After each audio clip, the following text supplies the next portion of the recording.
Microphone check. 1, 2.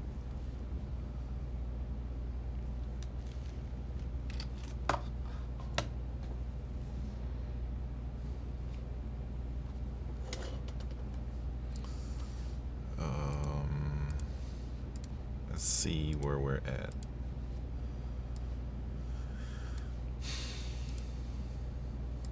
Gonna do some virtual contests, daily problem, and who knows what else.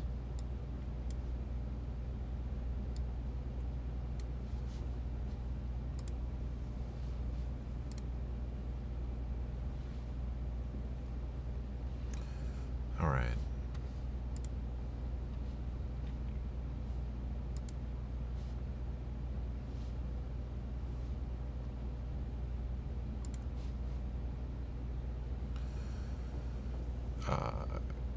Kinesin ships. What's happening? Thank you. Thanks for lurking, man. I'm about to get started.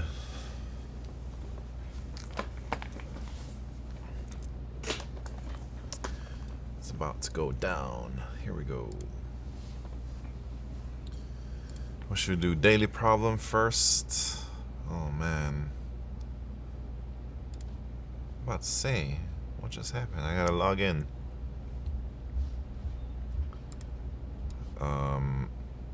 Butter a Mulg.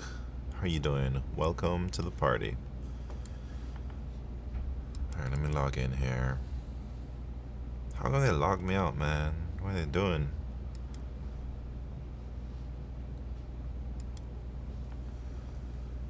Smallest missing integer greater than sequential prefix sum. You are given a zero indexed integer array nums. Array of integers nums. A prefix nums 0 to I is sequential if for all I less than equal to j less than equal to I, nums j is equal to nums j minus 1 plus 1. In particular, the prefix consisting only of num0 is sequential. Return the smallest integer x missing from nums such that x is greater than or equal to the sum of the longest sequential prefix. Alright, so the longest sequential prefix is 1, 2, 3, right? The sum is 6. 6 is not in the array. Therefore, 6 is the smallest missing integer greater than or equal to. I see. Well, nums is so small, I don't think this problem is very super interesting. So I'm just gonna do what they tell me. So we gotta find the longest sequential index. So how am I gonna say that, man? So the longest starts at 0 maybe, and then, or I guess we can start from the second element, and then we're gonna be like, if nums I is equal to nums I minus 1 plus 1, then the longest goes up to that point then. Otherwise, maybe just break. And also, let me get my sum. I don't think we need a long. So the sum, we'll just add the sum as it goes. But I guess it shouldn't be 0 initially. It should just be num0.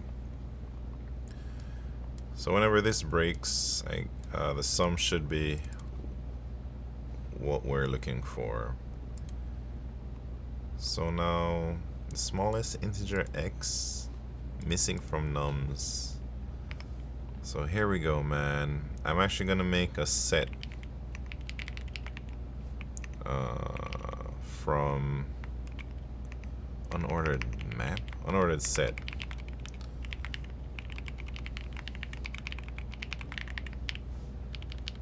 And then now that we have the sum that we're looking for, we don't actually need the longest thing because we already have the sum.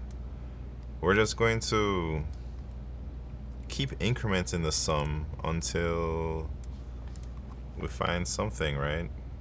So how do we do that? Do I just use a while loop?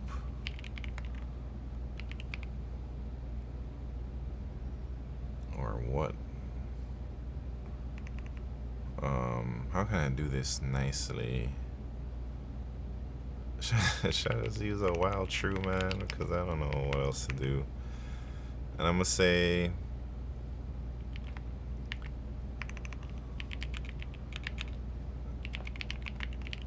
we're looking for the sum.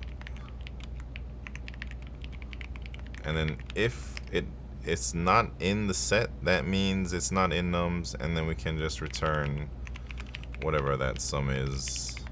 Otherwise, we increment the sum. And we'll just run that forever. Since it's only 50 elements, I think this is not a problem here. This is how you do find? Alright. Let's do that, man. I'm gonna submit. Oh, it's wrong. I thought it was gonna be right, man. I should have probably just hit play or run. So how the hell I'm gonna get 1, 2, 6, but then how's it gonna go 8, man? That's crazy talk. 1 plus 2.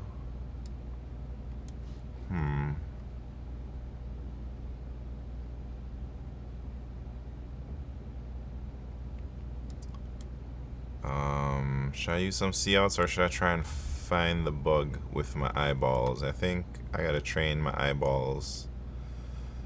So what the heck? How am I gonna get 8? Alright, so I'm coming in. Sum is 1. We got this set of numbers. Very good. And then now 1 plus 2 is 3. Oh, snap. Wait, alright, let me continue. 3 nums I is 2. Is it equal to that plus 1? Yes. This. I don't think we need this. I'm gonna just erase this. And then I'm gonna change this to.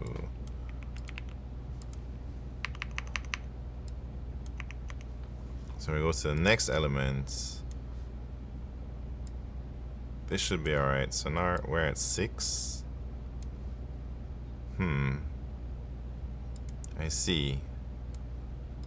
So we're at 6. I think this is adding like 1 more extra.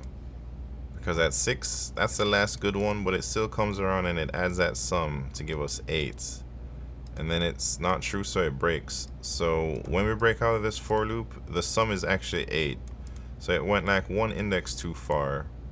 So what I'm gonna do to fix that is maybe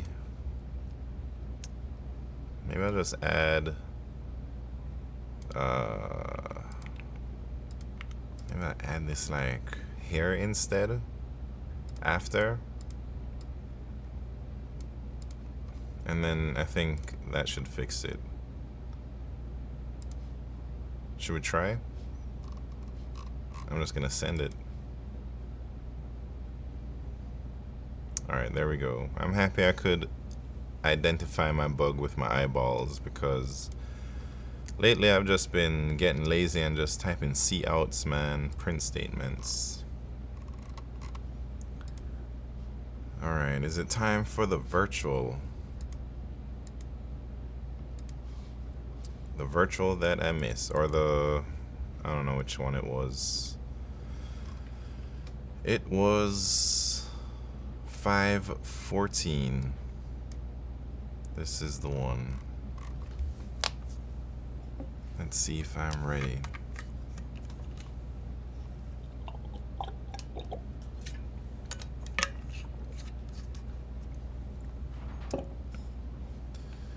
Here we go. Here we go. Ayush Gaming, what's happening? Hey, can you suggest how to do DSA from scratch? Man, from scratch is tough. When you say from scratch, do you mean you don't know how to program? You don't know how to write code? Because if that's what you mean, I'd suggest to go learn how to code, at least the basics. You know, you should know how for loops work, while loops, if statements, variables, different types of variables. I think you should know all that before you try and do data structures and algorithms. So I'm not sure what you mean from scratch. You know, maybe if you already know how to program, then there's a lot of roadmaps out there. I think they're mostly all the same. They all suggest, and I tend to agree with this, to break down all the topics, break down all the problems by topics. I think there's about 20 to 25 topics you probably have to go over. Some of them you probably want to do later, and then some of them you start with. But there's tons of roadmaps out there, man.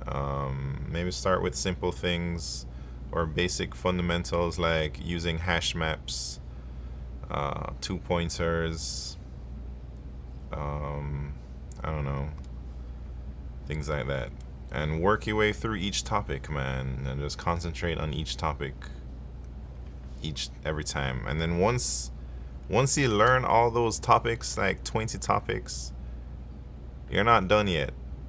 You're just getting started. Once you learn all of them, then it's time to actually practicing, like how to identify when to use these algorithms. The first part, like just learning all the algorithms, you're just learning how to implement the algorithms. You don't actually practice when to use them and how to like in what scenarios to use them. So you got to practice like random problems after that. Because if you practice by topics, you're gonna know, oh, this is a binary search problem, so you don't ever get to exercise like figuring out what tool to use. And I think it's important that once you learn the fundamentals, then you go practice random problems. I know programming very well and DSA also, but not many approach to solve DSA problems on LeetCode. Alright, then I think you just need practice, man. Just get in there and practice what you already know. Practice your implementing your data structures and algorithms, and then practice identifying when to use them, each, you know, data structure or algorithm. DSA in JS is better, or any other language, but companies don't ask DSA in JS. They do it in Python, Java, C++. I think there's a reason JavaScript isn't as popular. Maybe it's popular for front-end positions or like JavaScript heavy companies, but JavaScript does not have a lot of data structures in like the standard library. You're gonna have to import third-party libraries to get some of those data structures, and those data structures are priority queues are not available in vanilla JavaScript. Maybe there's other things that aren't also available nicely, but I think priority queues is one of the main ones. On LeetCode, they actually say you have to import Lodash or something to use priority queues. And then there's like some other maybe weird things. I don't really know JavaScript too well. Anyways, I'm ready for this virtual contest. I'm about to do it. You guys ready? Everybody did this a couple days ago. I'm late to the party. Let's see how I would have done if I went to the party. Dang, Q1 medium. Minimum total price after applying discounts. You are given two integer arrays, prices and discounts. The value of prices I represents the price of the ith item, and discounts j represents a discount percentage. You may apply discounts subject to the following rules. Each discount can be applied to at most one item. Each item can receive at most one discount. An item may also receive no discount. If a discount of D% is applied to an item with price P, its final price becomes P times 100 minus D over 100. The final price is not rounded. Return the minimum possible sum of all final prices after assigning discounts optimally. Answers within 10 to the negative fifth of the actual answer will be accepted. Ayush Gaming. There's no easy way, man. It's a big grind, so good luck. And it can be fun once you get into it, I think. Leet Whale is in the house, everybody. Welcome to the party, Leet Whale. Alright, let me try and get this Q1 in. Since time in the beginning is so important to your placement, I think. Wait, what are we trying to do? Let me look at an example. So what are these discounts? Each discount can be applied to at most one item. Each item can receive at most one discount.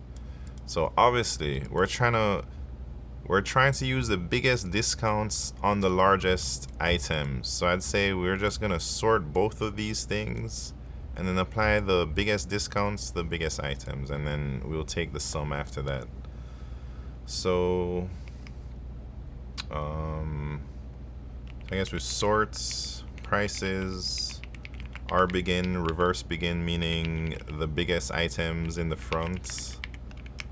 And the same with discounts. I want the biggest items in the front, biggest discounts.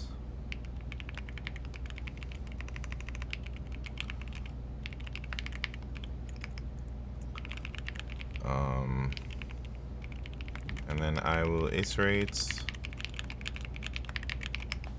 Oh, wait, but let's see. There could be more discounts than prices. So maybe I'd want to just iterate through the minimum of M and N. Should I do that? Like that? I don't know. So if I did that, now they say the new price. Oh, I can't modify in place because it's vector ints, and after you apply the discount it's going to be a double, and if I use in place, all the decimals will get truncated or chopped off or whatever. So I'm gonna make a double, I call it D prices of size whatever the prices were. So here I'll make a double.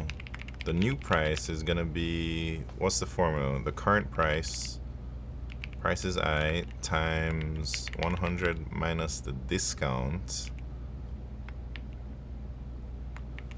divided by 100. I think that should give me a decimal, this new price. And then I'm just going to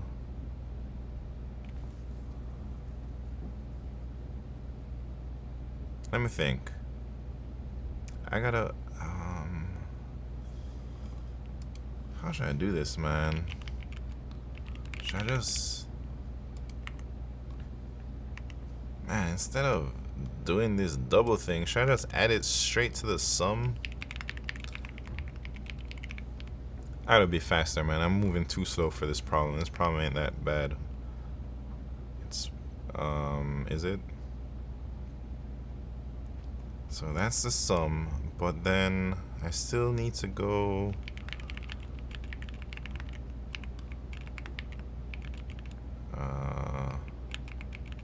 for all. I need to get through all the items, so I'm gonna just do that, man. We'll see what happens. Uh-oh. Come on, man.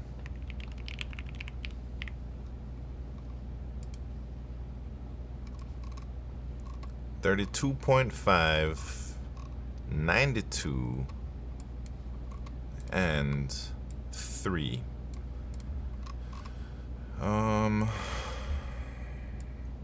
There's a lot of prices. I'm hoping that this is gonna be all right. Should I submit? I'm gonna submit. Ooh, it's nervous about getting wrong answer on Q1. How much is prize for this contest? I don't know, man. I don't really look at the prizes.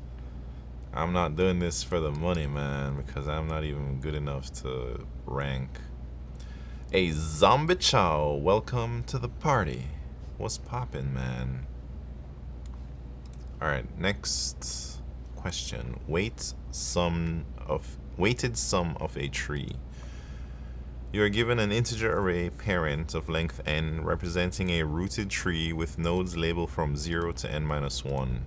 The tree is rooted at node 0, so parent 0 equal -1. For each node I, where 1 less than equal to I less than equal to n-1, parent I denotes the parent of node I. You're also given an integer array nums of length n, where nums I denotes the value of node I.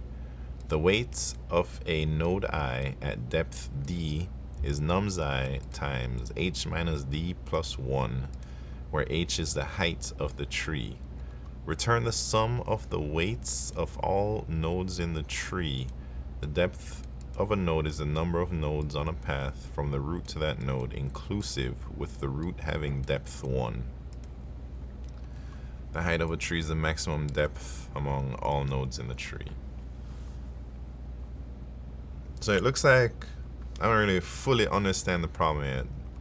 But one thing it looks like I gotta do is get the height first and then do another pass where I calculate like the weight of each node.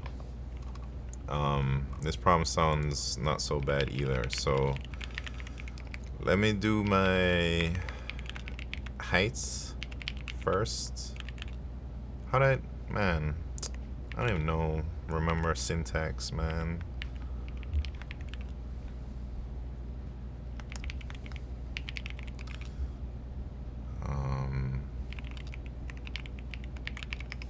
Let's see. How do you get the height?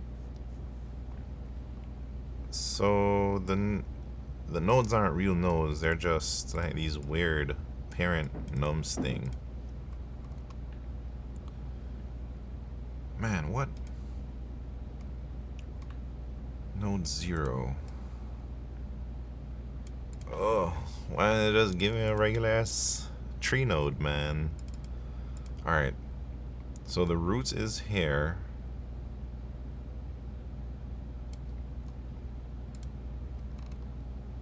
Let me just look at example 1. So this is the parent and this is the value. So if I'm gonna DFS, how do I do that, man? I enter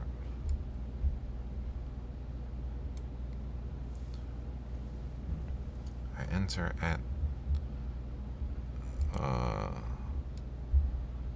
the roots. Do I have to go through this to make an adjacency list? Maybe. So I'm going to map each node to all its children. I don't know what size this should be. Maybe n? Alright, so adjacency is going to be of size n, and I guess we can use a vector. It doesn't have to be a... So it's like that. So I'm iterating over all the parents, and I'm trying to build up my adjacency list. So adjacency list. How's it go, man? So the number. Wait, I'm confusing myself, man. So adjacency list at node 0, which is I.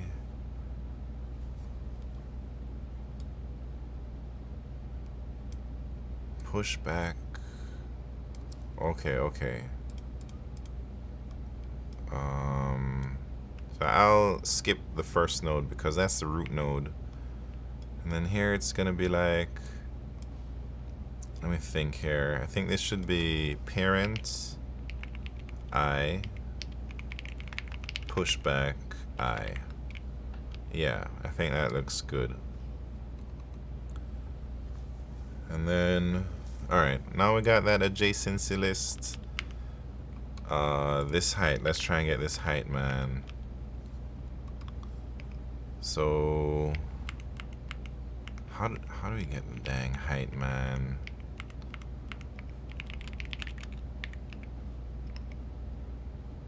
I don't know. It's like maybe we iterate through all the children in the adjacency list at that node, and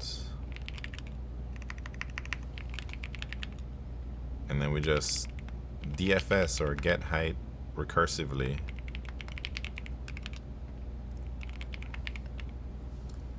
And then this height would be like that height. Wait, maybe like this, +1.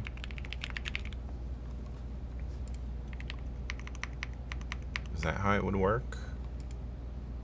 So if there's no children, like 4 and 5, these nodes, those are leaf nodes. The return would be 0, but then the height would get added 1 there. Alright, maybe this looks okay.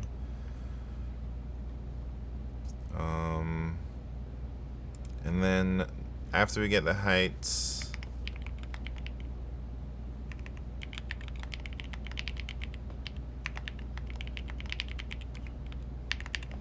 then we gotta get the sum. I'm gonna make a new dang thing called get sum.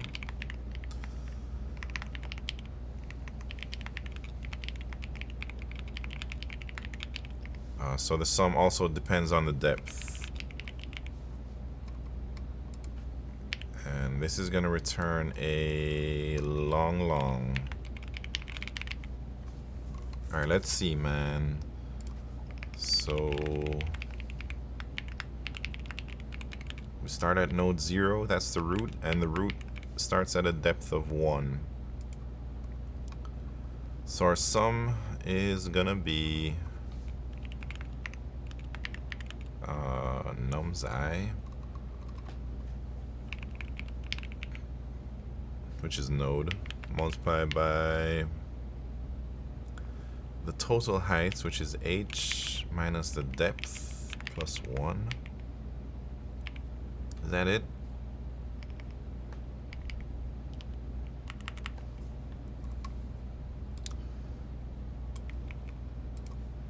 Wait, should I just add it up like that, man? Or should I like add it up the proper way, how they want me to do it? I'm gonna just do it this way because who cares right now, man? It's just a virtual contest and I'm trying to get it in real quick. So I'm just gonna replace this with get sum, hit them with the depth plus 1, and then like that's pretty much it, man. We don't even need to care about returning because we're adding up the sum right here anyways, I think.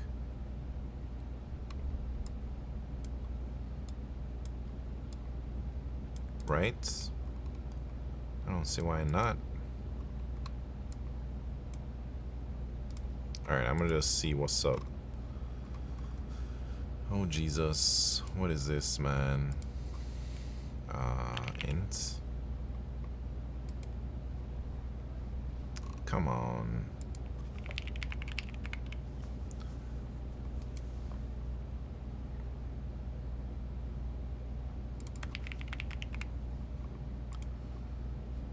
Alright. I should get 37 and 20. Now I hope I don't have any overflow problems. Potentially this might overflow actually, because this is a dang int and this is all a dang int. So how do I prevent that, man? Do I have to times it by like a long like that? I hope so. Let me just make sure. Let me look. 10 to the 6. I'm gonna send it, man. I'm gonna just send it. Or, just to be double sure,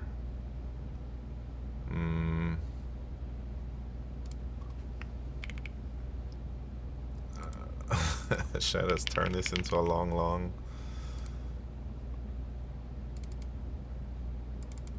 Alright, I'm gonna just send it, man. Here we go. Oh, too easy. Next problem. Where's the problem at? Q3. Maximum area of two non-overlapping square sub-matrices. You're given a 2D integer matrix of size m by n, where matrix RC equals 1 means the cell at row R, column C is usable, and 0 means it is not usable. Your task is to find two submatrices that satisfy the following conditions. Both submatrices must be squares of the same side length k. The two submatrices must not share any cell. Each submatrix can only cover cells where RC equals to 1. Return the maximum possible area of each of the two squares. If it is not possible to choose two squares, return 0. Oh, Jesus.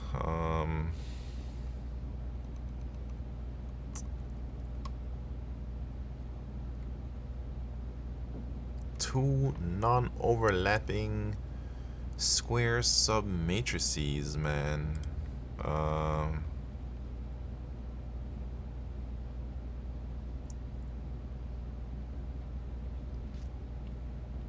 am I gonna do this one? This looks like prefix sums, maybe. But still, I don't remember how to do 2D prefix sums, and I'm not even sure how to use 2D prefix sums here yet, besides to like calculate the area of a square or whatever. But how do you do two of them, man? That's what I'm not sure.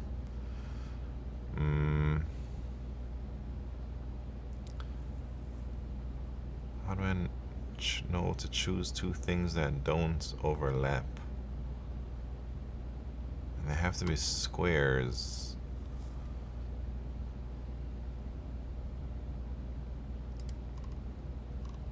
Let's look.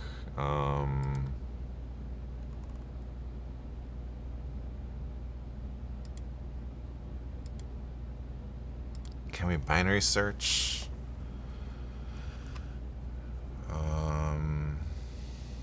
I guess we could binary search because... Oh yeah. Maybe that's it. So we need two squares. And then... we gotta see if... What do we gotta see? I guess we can make one big square or two. I don't know yet. Let me think. I don't know if I'll get this problem, man. It seems tough. Let's look at this 2D grid.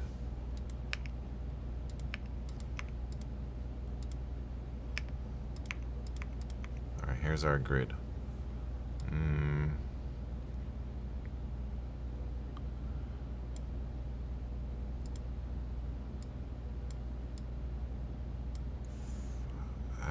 what to do. I was thinking to binary search on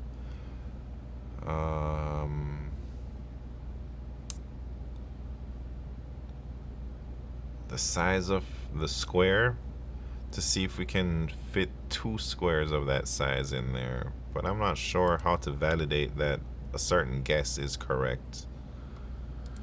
All right, like let's say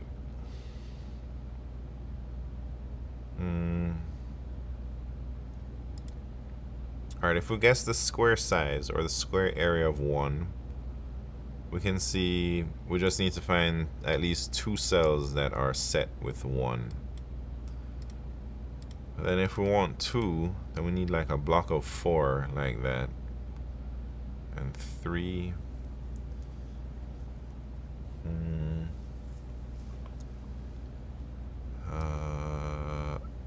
Vijay, what's happened? How the hell you guys solve without pen and paper? I try to use ASCII, like the IDE editor thing, to get my thoughts down, and I practice like this on purpose. At least when I cared about interviewing and stuff, I practiced to not use pen and paper on purpose, because whatever I write down on a pen and paper, I can't show the interviewer, man. And if I think if you're able to take your notes or to try to draw things out within your editor, then your interviewer can also see it, and whatever notes you have in the comments will be saved alongside your code. So whenever your interviewer has to go back and review whatever you did, your drawings and all your notes in scratch pad, it will be right there, so they can maybe follow along. But yeah, I guess I've just been practicing without pen and paper for a long time. Alright, let me try and figure out how 2D prefix sums work, because I think we might need it. I just don't remember how it works, man. So I know you take something, is it +1 above, +1 to the right, minus to the top left? Let's see. So 2D prefix sums, it'd be like 1, 2, 3, 3. Going down it'd be 2, 2. And then here now, so these means the area from 0, 0 to wherever that cell is, that's the area. So from here and here, it would be 2. So if we wanted the area from like this part, it would be 2 plus 2 plus this, which is 5, minus top left, which is 4. Yes, I think that's 2D prefix sums. So if I were to binary search like that, maybe we could do it, man. But it has to be case size. Anyways, let me keep going, and maybe some things will come to me. So 3 plus 4 is 7, plus 1 is 8, minus 2 is 6. Yeah, that looks right. So 1, 1, 1, 1, 1, 1. That whole thing is 6. And then now we do it here. 3 plus 6 plus 1 is 10, minus 3 is 7. And here it'll be 4 plus 2 is 6 plus 0. 6 minus 2 is 4. Everything looks good. And then this one will be 10, 11, minus 4 is 7. Alright. Let's see. And 7 and 7, 14. Plus 1, 15. Minus 6, 9. So that means there's 9 ones in the whole thing. but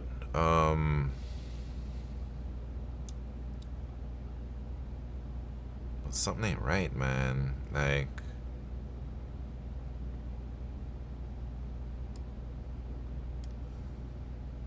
how do I know what this is? Is it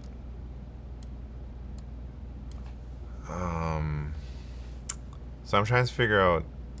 I know that this is supposed to be 4 because I can see it right here. 1, 2, 3, 4. But these numbers, I don't know. The way 2D prefix sums work, it's like, or 1D prefix sum, it's like you subtract this minus something else. But I don't know what to do here, man. Is it you minus?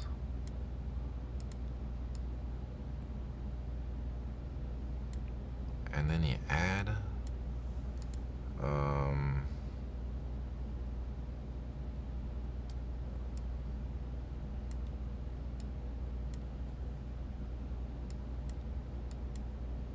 Trying to visualize.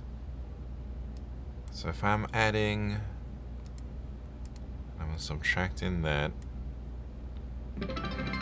And Hector, HSC. Thank you very much. 100 bits.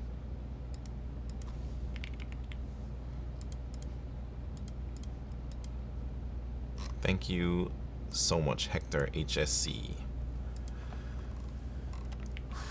Alright, man. Alright. How the hell, man? We get 4 here. But this is 1.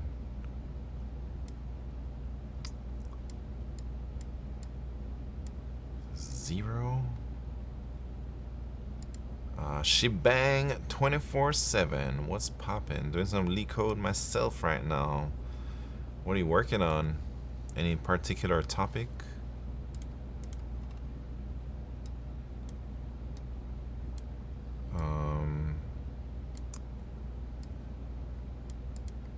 Alright. Okay. I'm starting to think. So if this whole thing is 9, then what we want is this minus this. So I cut that off. Wait, let me think. This minus this is 5 minus this. Let me see. 9 minus 4. 5 minus 3 is 2. Plus this?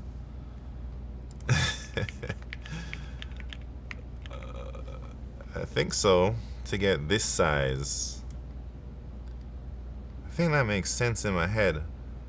Because if this position is the amount of 1s in the whole thing, this position is the amount of 4s in the first 2 columns.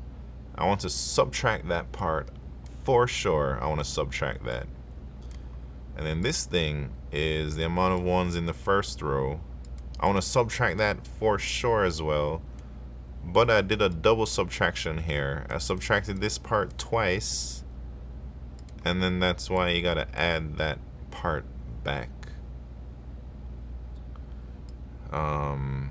So now that I see how to do that prefix sums part, maybe the next part that I need is to look at the constraints. Because can we do an n? It's basically just like brute forcing. Once we calculate, I don't know what to do, man. But I feel like I'm getting closer, a little bit. Interview prep, but no interview. Hey, I think doing your interview prep when you have no interview is the best time to do your interview prep. Because if you had interviews lined up, man, it's already too late. to be prepping that effectively. You gotta be prepared before you have an interview lined up, man. So don't feel any way about not having any interviews lined up right now, because you need to prep before you put yourself out there.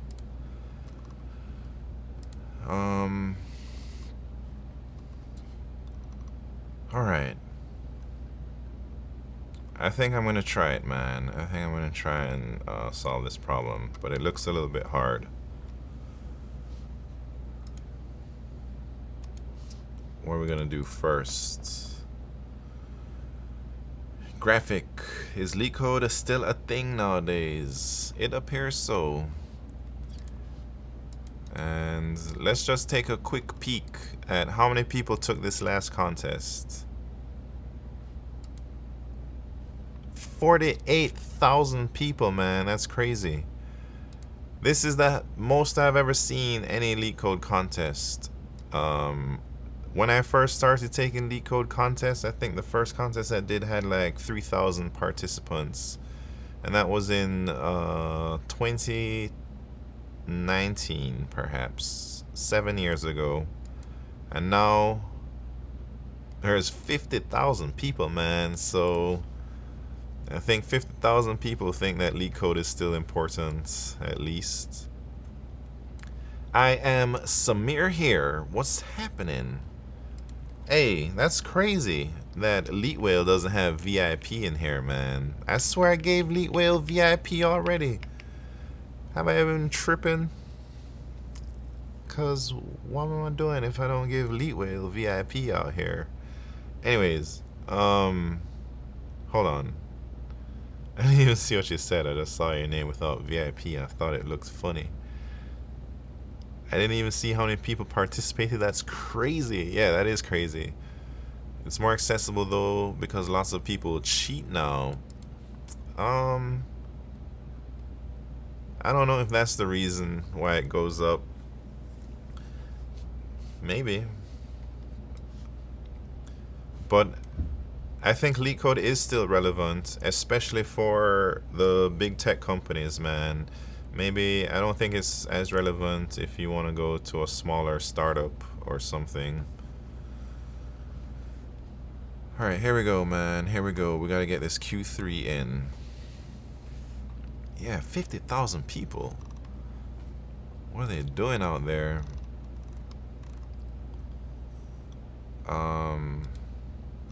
Wait, we're trying to solve this dang thing. So we see the prefix sums, but I don't know how to put everything together yet.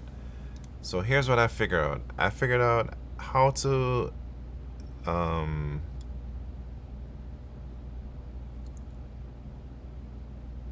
well, here's one observation actually. Every area needs to be a perfect square.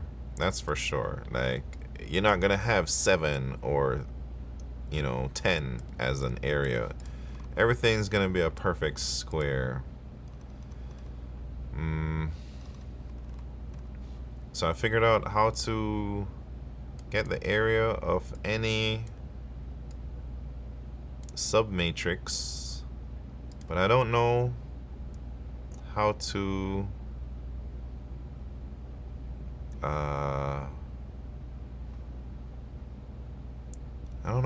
know if they're not overlapping.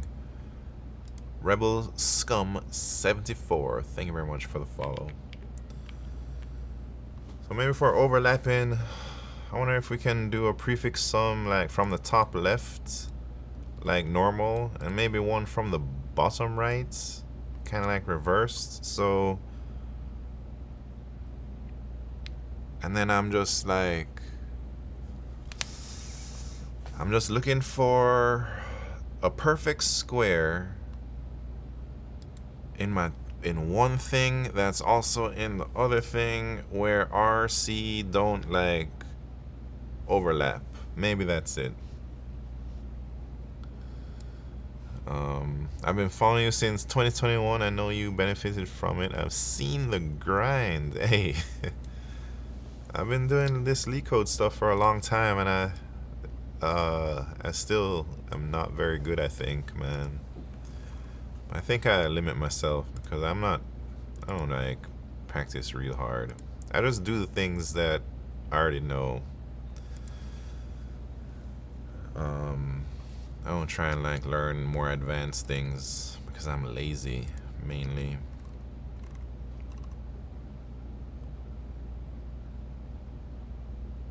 Alright, alright.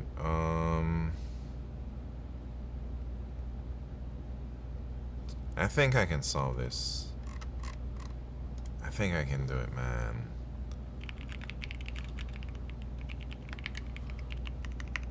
But it's gonna be tough. I'm about to do some things that I've never done before, like weird techniques. Sir Lord Good, what's poppin'? Hey Simon, how do you get good at array manipulation problems? I'm not sure what an array manipulation problem means, but you just practice a bunch of them. I guess one, like 2 pointers maybe, would be array manipulation stuff. Where it's like move all the zeros to the end or something. There's a few patterns that you can, or techniques that you can try and remember.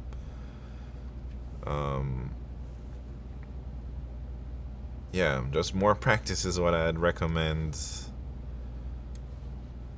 And then reading over other people's solutions, maybe pick up some techniques here and there.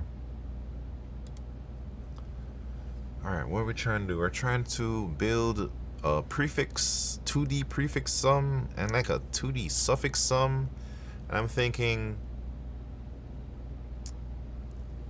what am I thinking, man?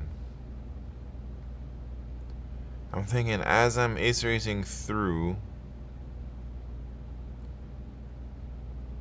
I should like remove things from my suffix sum and add things to my prefix sum to see if things are in there. But so if my target number is in like my prefix sum and in my suffix sum, then that's like a good thing.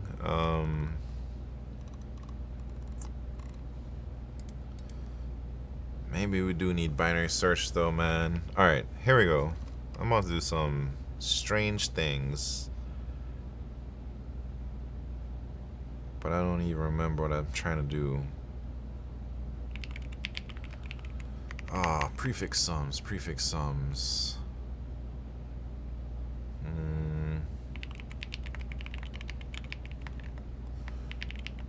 Do I give them a +1?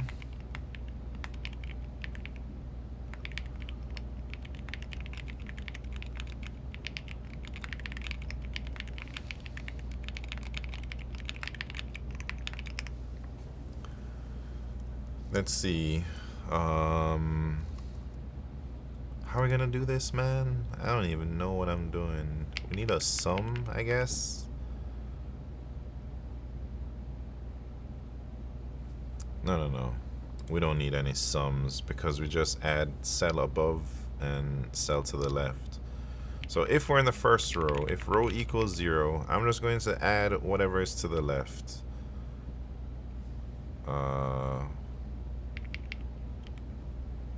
Well, I don't know how to do this nicely. If row is 0, 0, nobody cares. Or RC 0, 0, nobody cares. R equals 0 means the first row, first column we do something, and anything else we do something else. So if it's the first row,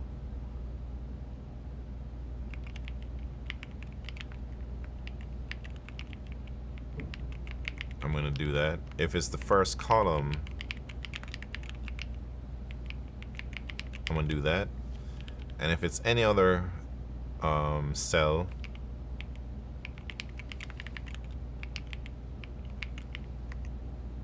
R-1C, that's above. RC-1, that's to the left.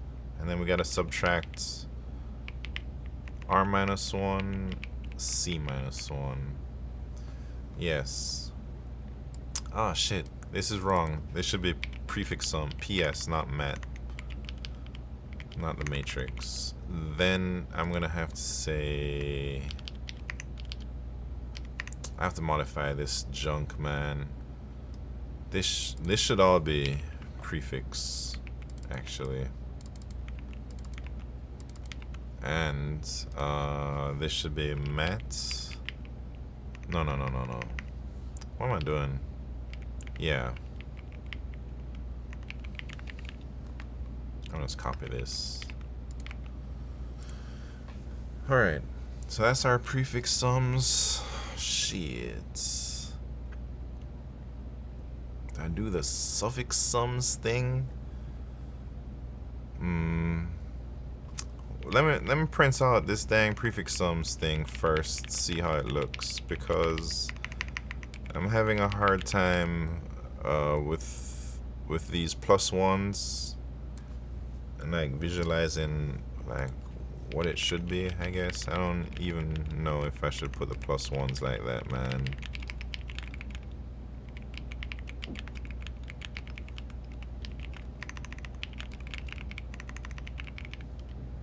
Let's see.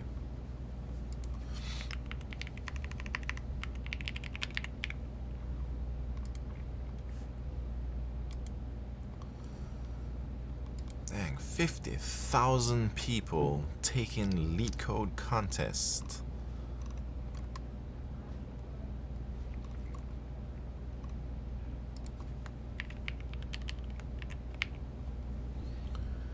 Sin Suske, what's happening? Welcome to the party. Alright, so this is what my dang prefix sums looks like. That ain't right, man. There's a bug. I shouldn't continue. I should do that.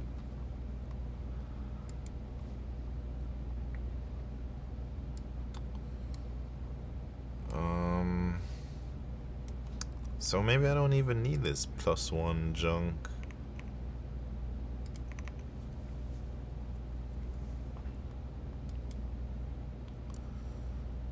Maybe. Oh shit, maybe I... Nah. We're good, we're good. I had a dream last night that I destroyed Ricky Wong in Type Blazer. Hey, I don't know if that will ever happen, man. I gotta start doing Type Blazer more often. I keep forgetting. Alright, so this problem's taking a lot of brain power for me. So I got my prefix sum. Let me make a dang suffix sum. So basically the same thing, man. I'm actually just, every time I do this I regret this, but I'm gonna do it anyways. I'm just gonna copy and paste the same thing and start from the bottom right to the top left, I guess. I don't know.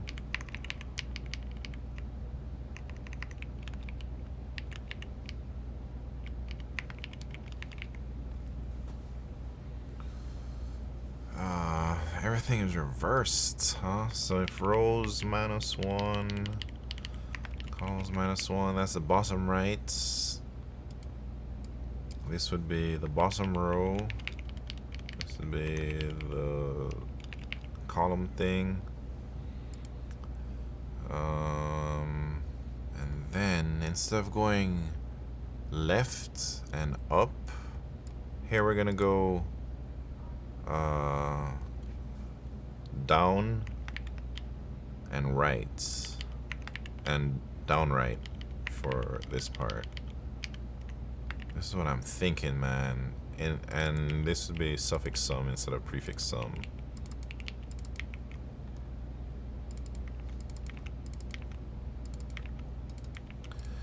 Mr. Love Pickle and Q Ultimus, what's poppin'? Any bee updates?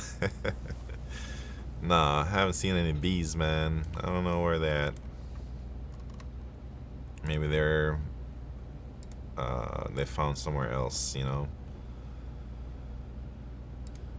Wait. Next year's New Year's resolution to beat Ricky Wong. Hey, what's your WPMs? Do you have a chance or what? Alright, so I make these prefix sums, I make these suffix sums. But what the hell am I gonna do with all that, man?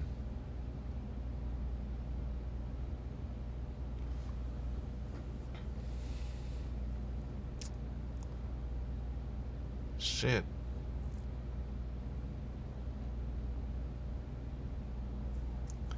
I don't know what I'm gonna do with. I had an idea, but now I actually realize my idea is whack, because my idea would have each of the squares start in the top left and start in the bottom right. So one would start in the top left, one would start in the bottom right. But that's not necessarily true, because the squares could be anywhere in the dang thing. So I don't want to erase it just yet, but I gotta think a little bit more, man. So I've reached 120. I skipped this question. Was too mentally exhausting to work it out. AQ, man. I had a brief moment where I thought I had a vision and I seen the solution, but now I don't think what I was thinking is right. Now I'm not sure what to do, man. Shit.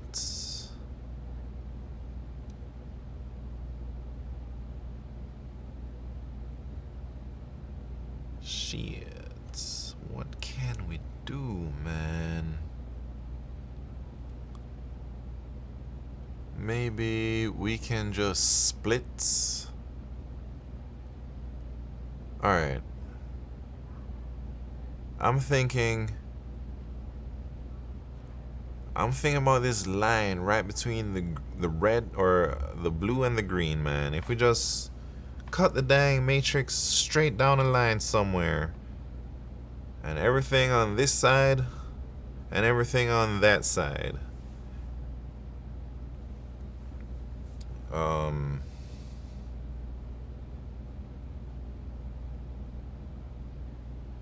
And then if we can find,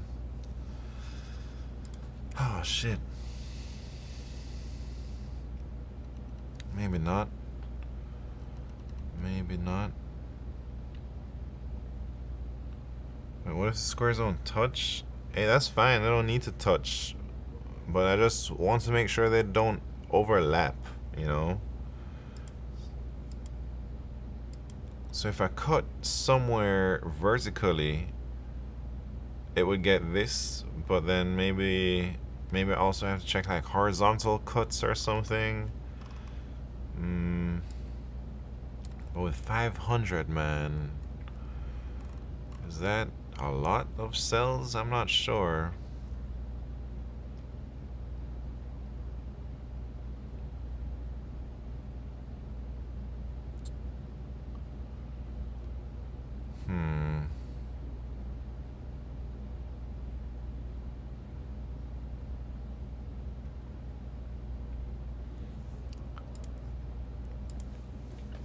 Yeah, I don't know.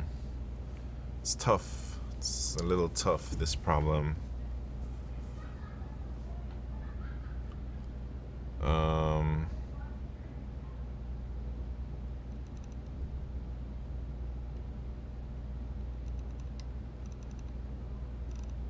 What should I do, man? Should I peek at Q4?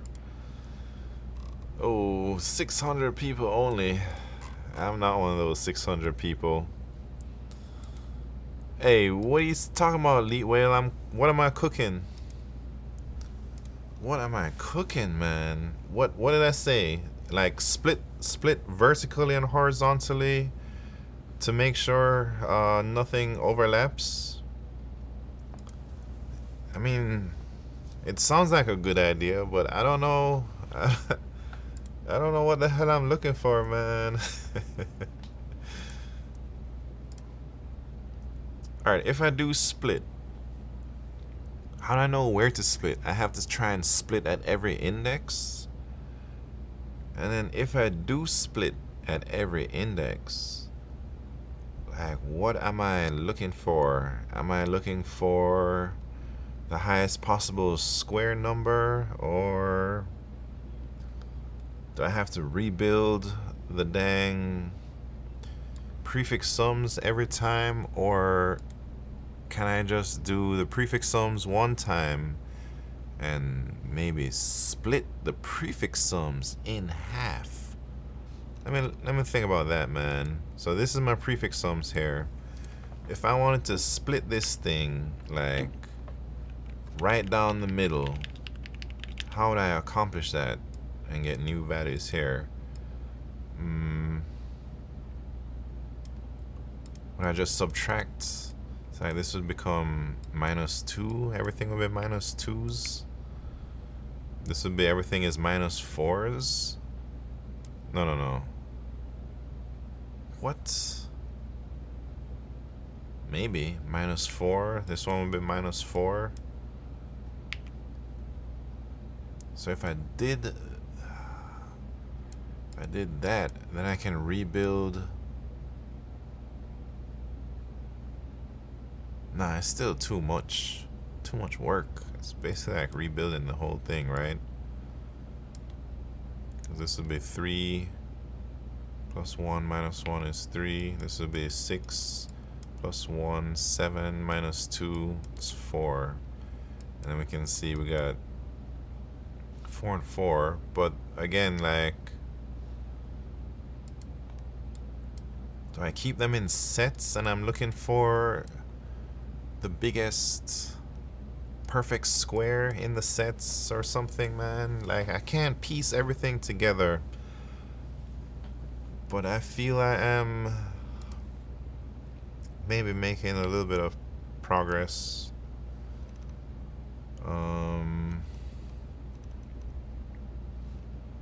Hey, this one we can split vertically or horizontally. It doesn't matter, we'd still arrive at the answer. But this one looks like we can only get this answer if we split it vertically.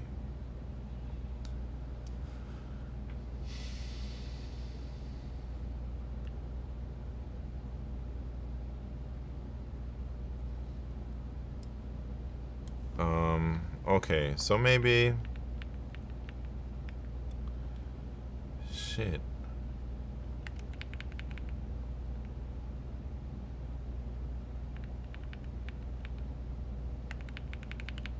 Wait. Let me look at this like this. So is it just minus these numbers, minus everything, minus this, everything minus that, everything minus that? It seems so, man. No, not this one. Because 9 minus 4 is not 4.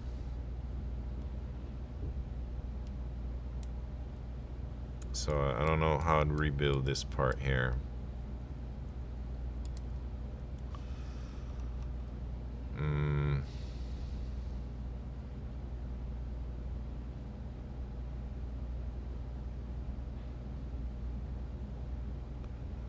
Okay. How about this? How about I split every line vertically, every line horizontally.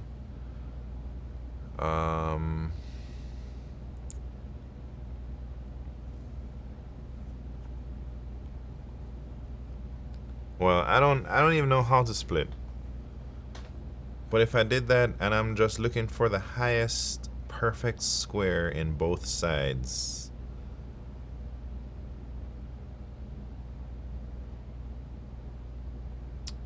I don't know if that's even true either, man.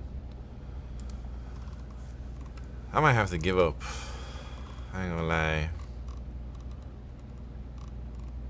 Or I guess look at some hints.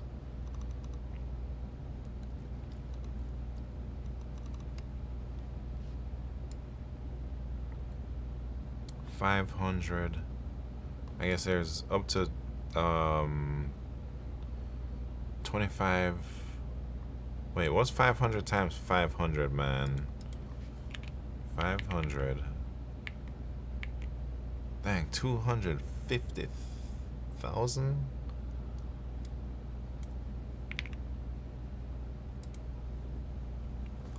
It's a lot of cells.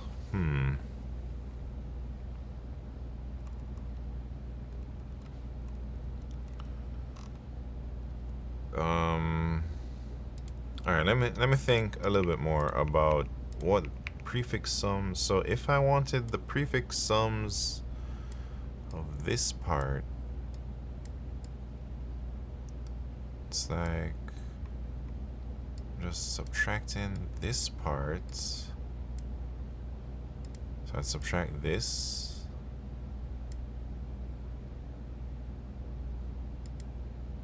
I don't know what I'm doing, man.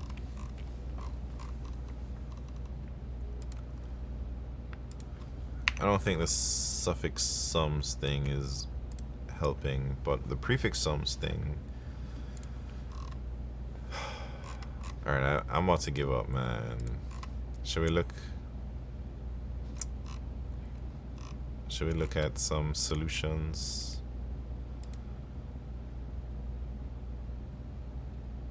There's another way to solve this without the split idea, since you only have to find 2 squares of some size.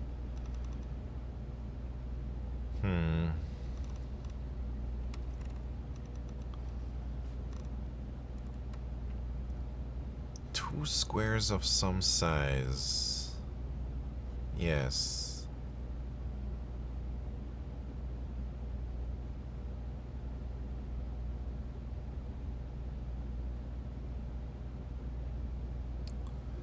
All right, let me think about maybe some DP stuff, because DP we can get the largest square at some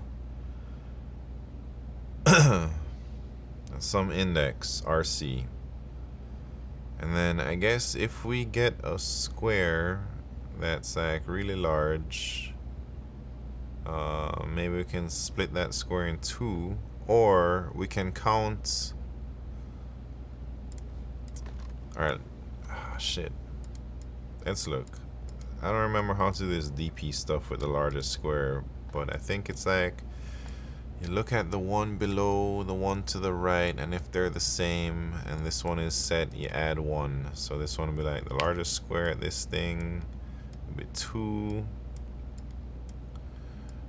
This one would be minimum. This one would be the largest square is 1. This one is like 2, 0, 1. That one would be 1. This one would be excuse me. Oh, the minimum of these was 1 and 1, so this would be a square of size 2. Oh yeah.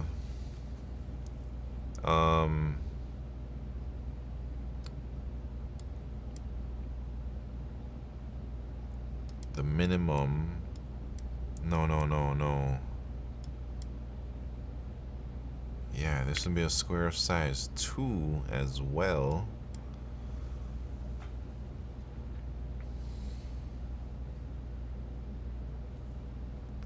Oh, so now I'm wondering if I can use some DP stuff, and maybe I do this stuff one time to get the largest squares at whatever RCs, like with the top left, the number indicating the size of the square starting at RC being the top left. So if we did this, then maybe we can use like DP to figure out, okay, maybe each thing should be like the maximum square we've seen so far. Alright, I'm gonna try some things differently now, man. I don't know, I think I'm struggling real hard, I ain't gonna lie, man. But I'll try some things out.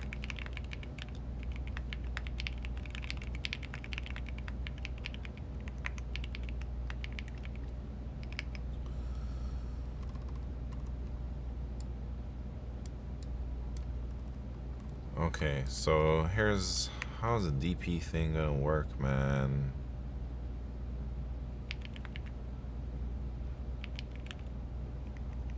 So I'm trying to set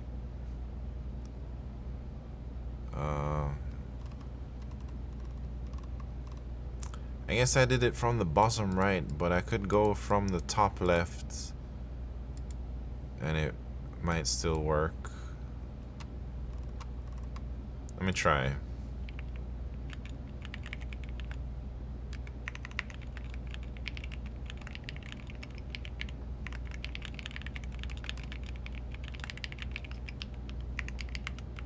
So if we're in the first row,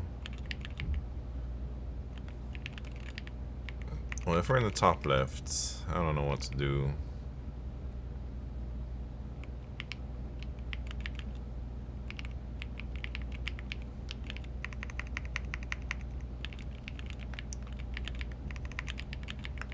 So if we're in the top row,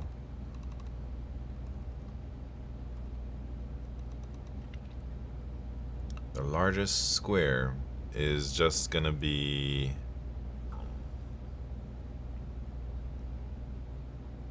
itself, right? Maybe I don't even need all this funkiness, man.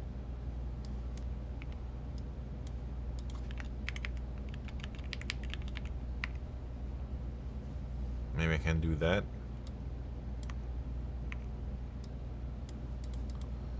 Otherwise, I'm gonna say top equal left is C minus 1, and then we need top left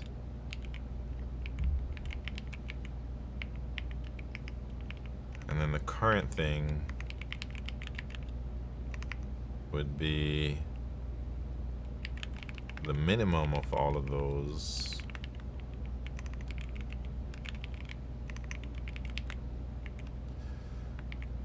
plus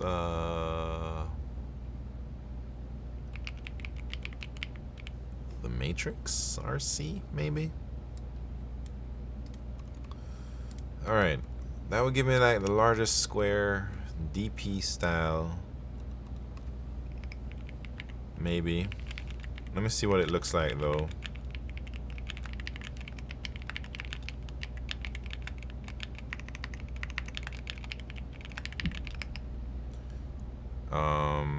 What am I trying to do here? I'm trying to print this thing out.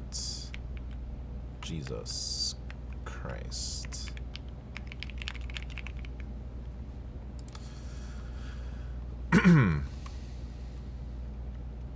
So we have a square at 2.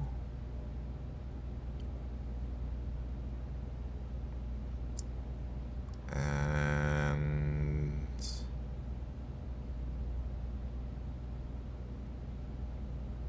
a square.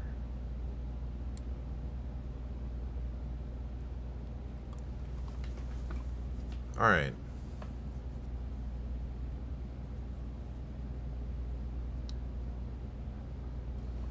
All right, here's my idea, man. With this DP stuff, maybe I can remember the maximum square up until that point. Then I take like this answer plus, no, it's not the maximum we're looking for. We're looking for like 2 squares of the same size, man, that are at least a certain distance away from each other. It's like these 2 2s aren't valid because they overlap, you know?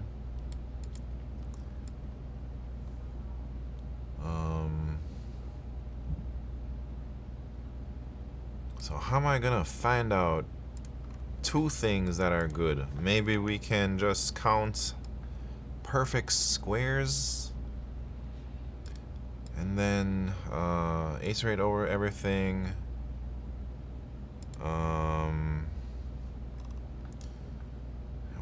We need at least 2 perfect squares, or a perfect square that's big enough, like maybe 4 by 4, 16. So if there's if there's a 16 in there, then we can break that down to the square root. 2 individual perfect squares or 1 big square. I think that's what I'm looking for. Pattern recognition. Final revival. What's happened? Welcome to the party.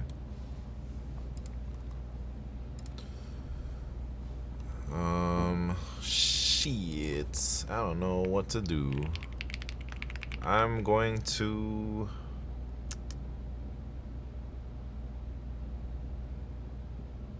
I don't know what I'm gonna do, man.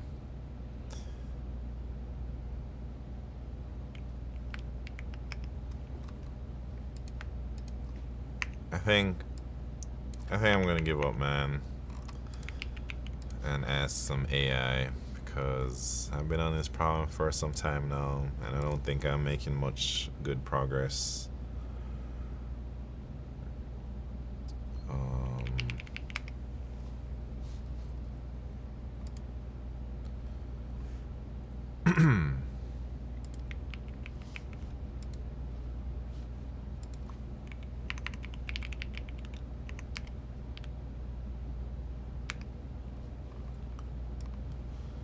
Alright, I'm gonna tell it. I'm trying to solve this problem, but TBH, I don't know what to do. Here is my code so far. Can you guide me, or tell me at least if I am on the right path?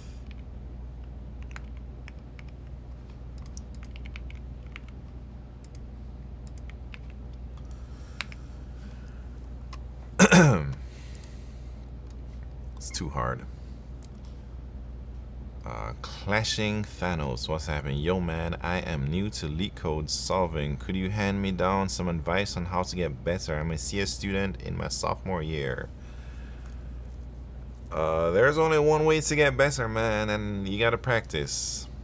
I recommend setting aside some time to practice consistently. Just like how if you wanted to get better at tennis, you go play tennis. Maybe you play tennis every Tuesday and Wednesday or something at 6 p.m. I think you got to do the same with LeetCode. You just got to set some time, and that's your study time, and you show up to your study time, man. I recommend at least 10 to 15 hours a week of studies, especially since you're also a student. Like, you'll be doing studies in class as well, so I think maybe 10 to 15 is good at that point.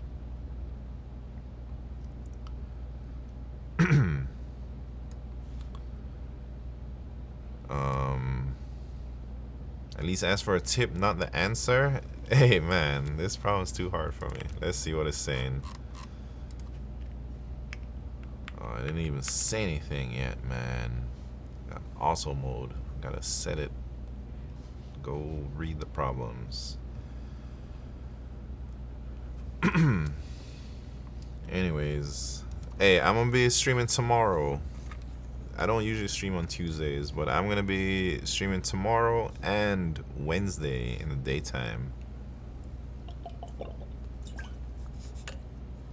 I think tomorrow I will be working on Algo Blazer, man. Wednesday too. Wednesday I might stream for a long time. We'll see. I don't want to make any promises, but I'm gonna try and put some time in.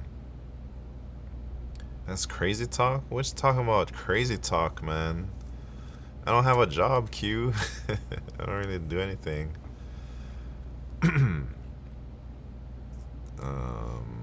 Alright, we're just waiting. Good news. You're on the right path. That DP is exactly... Alright.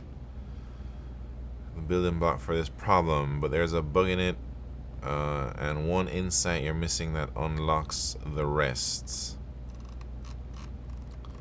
Wait, should I read it? Let me see. Where's the bug at, man? Hold on.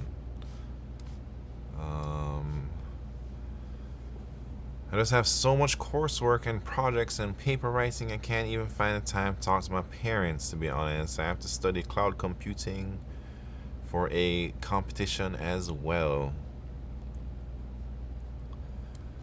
I never studied CS, so I don't know what the coursework is like. I don't know which school you go to, man, or anything.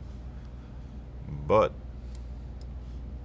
how many hours would you estimate that you're studying every week just to keep up?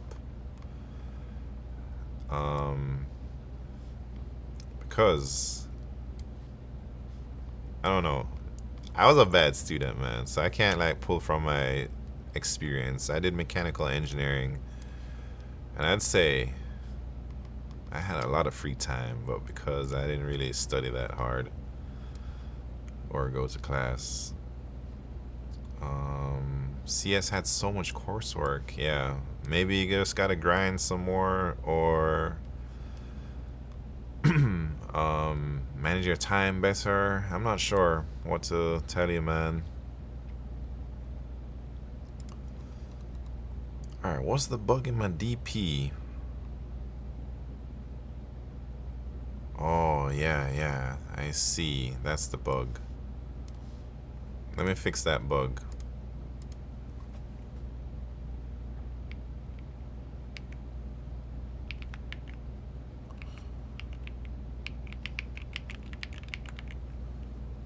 Alright, I think that should fix the bug, man. Alright, so I say this is actually on the right track. So we get the bug in the DP. The insight that I'm missing. Should I read it, or should I try and see the insight? Now that I know that maybe this is on the right path, then maybe we can get something going on. In order to get... Wait, I remember going to class. Yeah, maybe. I don't know, man. Do people go to class these days? Probably. I think it... Alright, I think you should go to class. That's for sure. But, I don't know if you need to, you know? People who succeed go to class. Yes, I think that's mostly true. Mechanical engineering. Oh wait, I think I read that. I don't know. I wasn't a very good mechanical engineer, man. I was like the worst in my class. Practically live on campus. The insight will be the splitting idea you said. Yeah, but I'm having trouble trying to figure out how to do that split, you know? Let's see. The insight you're missing. 2 axis aligned rectangles overlap if and only if their row ranges overlap and their column ranges overlap. What the hell kind of word is this? Contrapositive. Never heard that word in my life, man. Jesus.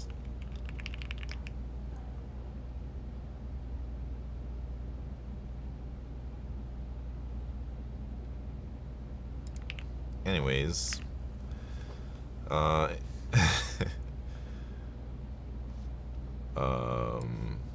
wait, the contrapositive is the negative of the inverse. Man, that's... It's true if the original statement is true.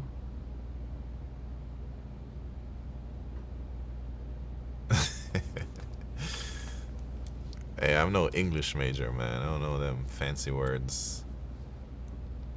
You haven't heard that term as a mechanical engineer? No, man. I just said I didn't go to class, Q. How am I gonna hear that word if I don't go to class? I only show up on test day, and then I fail. My classes usually are 8:30 a.m. to 4 p.m. and I'm doing a project for a company and barely have time. Dang, that's a lot of work. That is a lot of work. Yeah, there's no easy way to learn algorithms, Clashing Thanos. I think you just gotta find the time, push through, and do the grind, man. How do you remember the patterns to solve the questions? Do you write any notes or something to remember? Patterns like 2-pointers, etc. How do you solve without pen and paper? I need pen and paper to solve the problem. Without pen and paper, I'm blank. I've practiced without pen and paper since day one. I don't think I've ever used... No, I used pen and paper in the beginning. I used whiteboard in the beginning. When I first started studying, in-person interviews were a thing. So I used to practice all my LeetCode on a whiteboard. I used to practice how I thought the interview was going to be.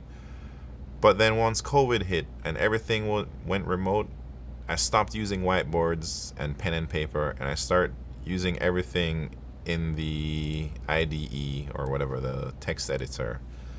So I do take notes and I do try and visualize things, but it's not with pen and paper. It's with ASCII, I guess, you know. And I do this because I think you can actually share this with your interviewer versus a pen and paper. It's like only you can see it, you know. Alright. And then how do I remember the patterns? I think I just do a whole lot of repetition. I've done, on LeetCode alone, I've done 1,600 problems. And there's another site that I used to practice on before LeetCode that I had maybe around 900 problems solved on that site. And maybe a couple of problems here and there. So I've done like thousands of problems at this point. And after you do that many, you just kind of remember all the things, you know. Contrapositive is a common phrase, isn't it, like in discrete logic? I don't know any discrete logic anything, man. Contrapositive, that's the first time I ever heard that word in almost 40 years of my life, man.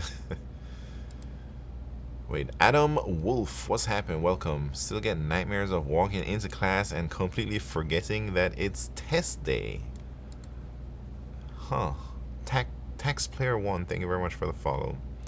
If A, then B. Negative. If not A, then not B. Inverse. If B, then A. Contrapositive. If not B, then not. I hear what you're saying. I see what you mean now. But man, I don't ever really have to think of those crazy things. I think I remember contrapositive from discrete math. I see. So maybe it is a discrete math kind of thing. I've never taken that, so maybe that's why I've never heard of that word. Anyways, man, we're looking at... What is this? Oh, it's another problem as...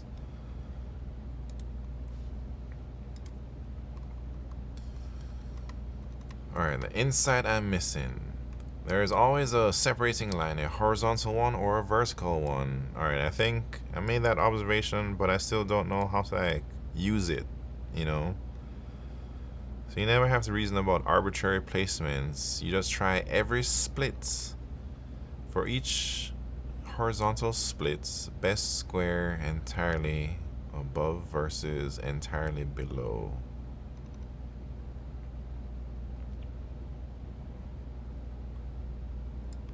Wait. I gotta read that a little bit more. Mr. Love Pickle says, here contra, you say up, up, down, down, left, right, B, A, select, enter. Man, I don't remember that code. How I remember it was like up, up, down, down, left, right, A, B, start, select. Or something. It was like always some variation of that for all the games. Alright, let's try with these insights. So for each horizontal split, yes, but how do you Are they saying I just split and like actually calculate the best?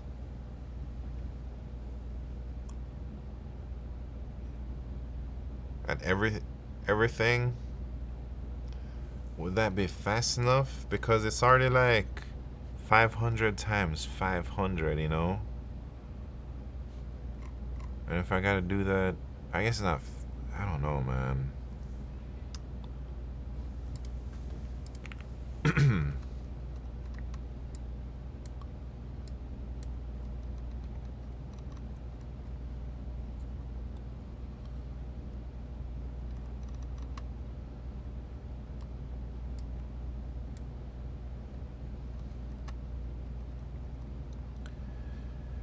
Your DP is anchored at the bottom right corner. Note the geometric consequence if DP equal S, that square occupies row S R minus S plus 1 to R.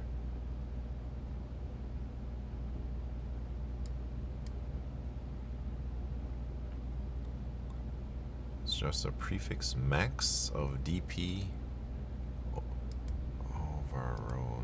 Yes, yes. So I think my ideas were on track, man, but I just don't know how to implement them because I've never done anything like this before. It's just a little bit strange.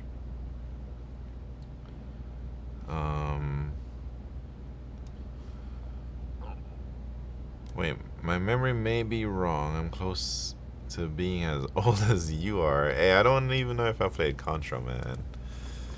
I think I don't know if we're all oldish.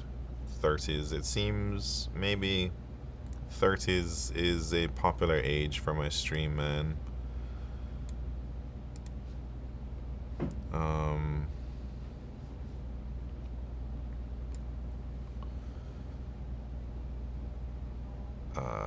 Disha Singh, what's happened? Can you suggest how to do DSA and also how you remember the code after solving? I don't remember the code, man. I remember the ideas and the techniques more than the code itself. So like, if I have to implement Dijkstra's, man, I don't remember the code for Dijkstra's. I don't remember the code for like anything really, but I remember the ideas and the steps that you need to do, and then I just transform those into code, you know? Yeah, I remember the logic, I guess, not specific codes. And man, I've put thousands of hours in, and I'd say that's how I remember, because I've done just so much repetition, man.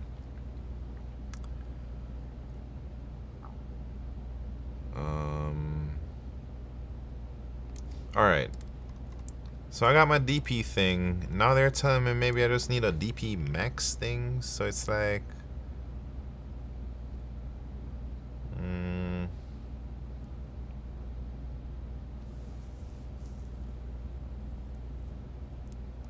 So if we have... Wait.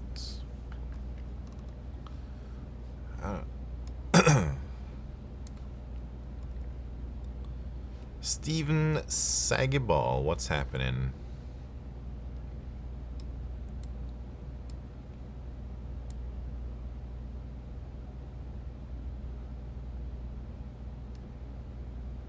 DP's anchored at the bottom right corner. I don't know what that means. But I didn't do it that way. I did it like this code. I'm trying to anchor it in the top left, maybe.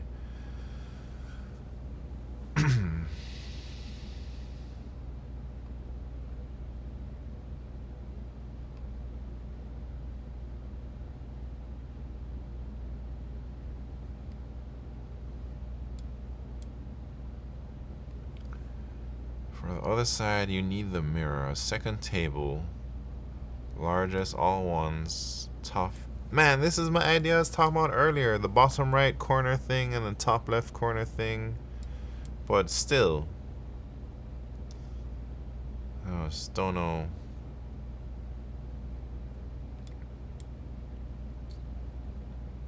Okay, so I got these two DPs, and then they're telling me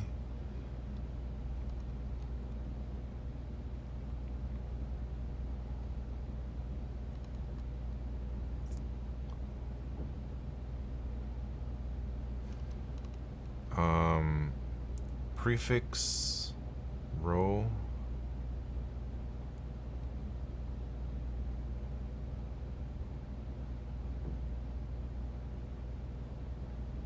Okay. Alright, here we go, man. I'm about to try to implement all this junk they're trying to tell me to do, man. So this is DP 1 and DP 2. I should name it better, man. DP top left anchor and DP bottom right. That's what I call it.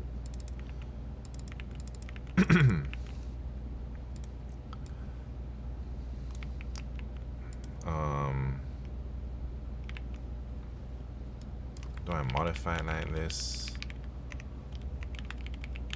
What time is it? 10:46.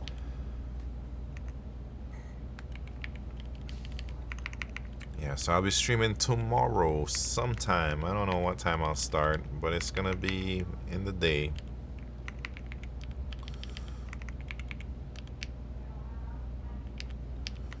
And we're gonna be working on Algo Blazer tomorrow, man. That's what I'm gonna do. I feel like I'm so close to where I want it to be to like use it on stream that maybe if I just hunker down for a couple days and just grind out like 12-hour days for a few days, I'll get there, you know. So that's my plan. So now instead of going top left and top left, I gotta go bottom right and bottom right. So bottom would be +1, this would be +1, +1, +1.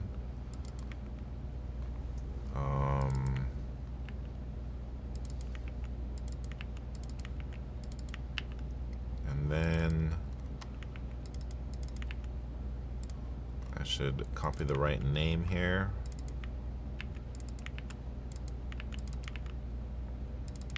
So I got these two DP things now. Now it's telling me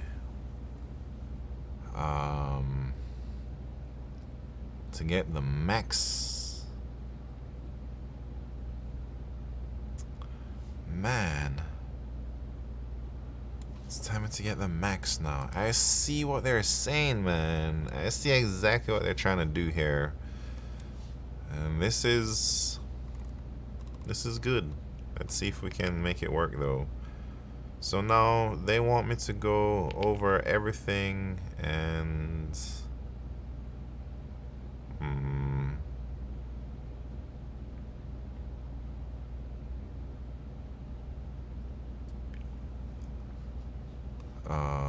alright, prefix from 0 to I. Yes, yes. Okay, so I'll do that one first.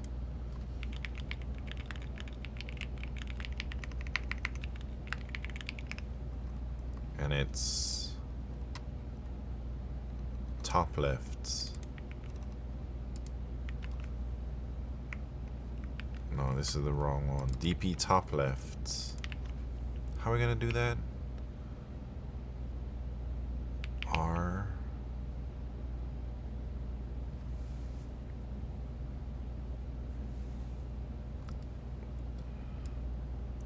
Oh shit, time's up, man. But it's all good.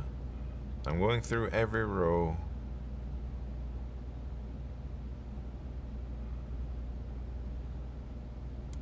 Wait. Gonna get back to my personal projects. What are you working on, Q? Max DP 0 through I.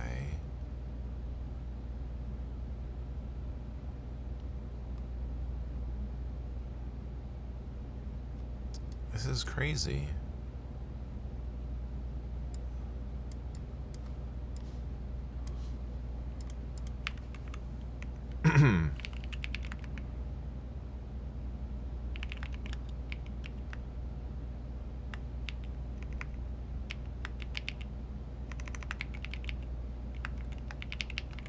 I see what they're saying. So they want me to do a rows one, a columns one, and then I'm gonna be like,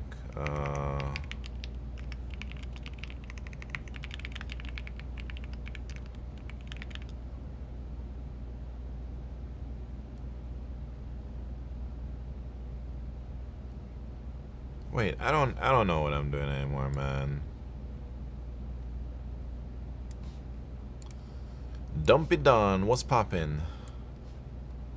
Did Codex give everyone a full reset a day before? I don't know, man. Maybe. I'm working out my issues with this Django REST platform, but my main goal is to make an RPG style game that's influenced by your LeetCode profile. Interesting. Are you vibe coding? What's my favorite dinosaur? Ankylosaurus. Easy question. Of course. I know what that answer is, man. I will be grateful if you share your learning strategy for DSA, like how to proceed with a question or how you will start from scratch if you learn DSA again. Disha Singh. If I had to start from, I don't know, man. I mean, I try and share this every stream. Like, I try and go through each problem and I try to do my best to explain everything that's going on in my head and how I arrive at the solution, or even just to decide what to code. And if I had to start from scratch, I'd probably just do exactly what I did the first time, which is just break down everything into topics, not by yourself, by just following. There's so many guides out there that break down LeetCode into everything. And then I would make a Twitch account or YouTube, but I'd say Twitch is better, and go live and put LeetCode or data structures algorithms in the title and stream 3 hours, or at least try to hit 3 hours every time I stream, and at least 3 times a week. That's what I would do if I had to start from scratch again, man. Do you think companies will still ask DSA style questions in the future? I think they will. I think it's a good way to test at scale, at least. Is it a red flag that your girlfriend is really, really into dinos? Why would that be a red flag, man? I'm doing half and half on the vibe code. I'm trying to seriously learn the back end for this stuff. Interesting.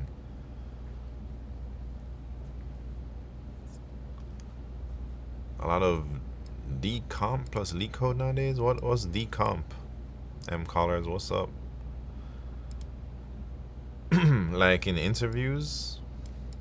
Yeah, I think LeetCode is not every company asks LeetCode in their interviews, but I envision a future where at least some companies are gonna be asking LeetCode, man, and it's probably gonna be the bigger companies, you know. I don't know if smaller companies care about algorithms like that. Maybe smaller companies care about finding a perfect match, you know, somebody who actually knows the stack that they're working with and who can like hit the ground running or whatever. But if you go to a big tech company, I don't think they care that you know their stack. They only care that you have some chops. So I think LeetCode is good as a like generalized test to see like, you know, where you rank with other candidates. I brute force my way through learning until it becomes second nature. Space complexity O1, time complexity N squared. I think this is a very popular technique, man, and I think it works. If you can brute force your way, man, and I don't think it's a true brute force. Maybe it starts off at brute force, but then you practice so much, you're gonna start to pick up little tricks and stuff that you're gonna use, and then you get more efficient at studying and learning, I think. Um, I'm autistic and I like when my partner is involved and interested about what I really like, so I'm aligned with Q on that. Wait, she wants me to wear a dino costume in the bedroom and she wants to pretend to lay an egg. Hey, Steven Sagaball, you got a girlfriend? That's big news, man. Big news. LeetCode ain't going anywhere from companies that have employees who made into those companies via LeetCode. Maybe. All right. Wait, so for small companies, would you say the LeetCode equivalent rank is 1500-ish and big tech would be 1800 maybe? No. I would not say that. I'd say rank these days it's hard to put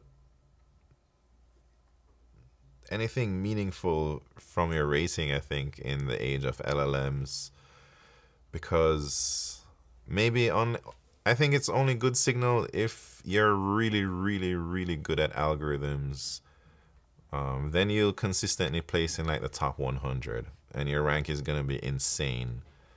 But if you're just a guy or a girl or whoever trying to pass a interview, like, I don't think you're going to be that good, you know? And I'd say 1800 for big tech is probably a good target though. I think it gives you a good chance at getting in, but it doesn't mean that you will get in for sure because there are other things that they look at. They look at how well you vibe. They look at how well you communicate. It's like how much they like you also. So I think you gotta just be a little bit lucky that you get a good matchup for an interviewer, and a little bit lucky that you get the right questions that you're good at, and you don't get a question that is gonna stump you, you know. But I think smaller companies, sometimes it's not necessarily they ask easier questions. Smaller companies, it's just more variance because there's no good process maybe, and a small company could ask like a really crazy question, like a 2400 rated question, because they're not calibrated, or maybe they're just looking for that one unicorn candidate, or they're looking for ICPC finalists or something, you know. I think a smaller company can afford to be that picky because they only need like one or two candidates, maybe you know, a small amount. But a large company, they might need like 10,000 people, and you're not gonna find 10,000 people that can solve a 2400 rated problem, you know. Anyways, who knows anything. All right, I give up on this problem, man. I'm gonna just tell it. I'm gonna give it my code. I'm gonna say, just finish it for me.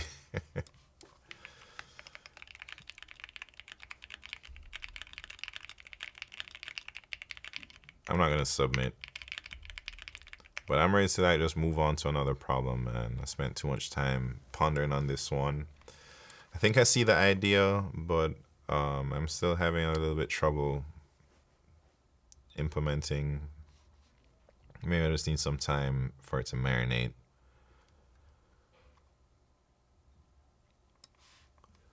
You can also do something you mentioned earlier, binary search. Based on where you find the squares of a certain size in the grid, you can determine if you have at least two squares that are far enough apart and not overlap. Yeah, maybe, but it sounds even harder to implement Leet Whale. Dumpy Don says, Mr. Simon, when you were in Google, would you say you were in the top 30% of LeetCoders, CF guys there? Man, top 30% of LeetCoders? You mean like of everybody or people that did algorithms? I'd say yeah. I was definitely in the top 30%, man.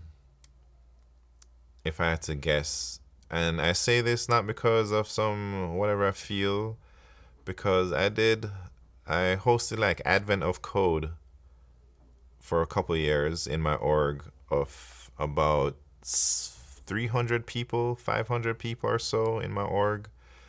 And I did 2 years with Advent of Code.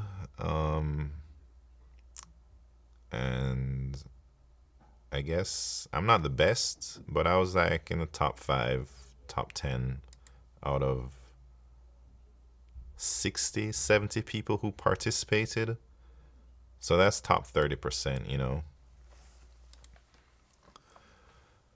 So if Googlers do fewer Advent of Code problems than you, yeah, man. I'm like not bad.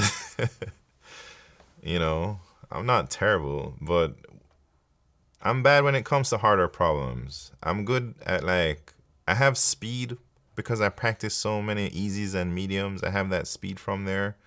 But once you get into more complicated algorithms or like code forces algorithms, that's where I'm like, everyone just beats me.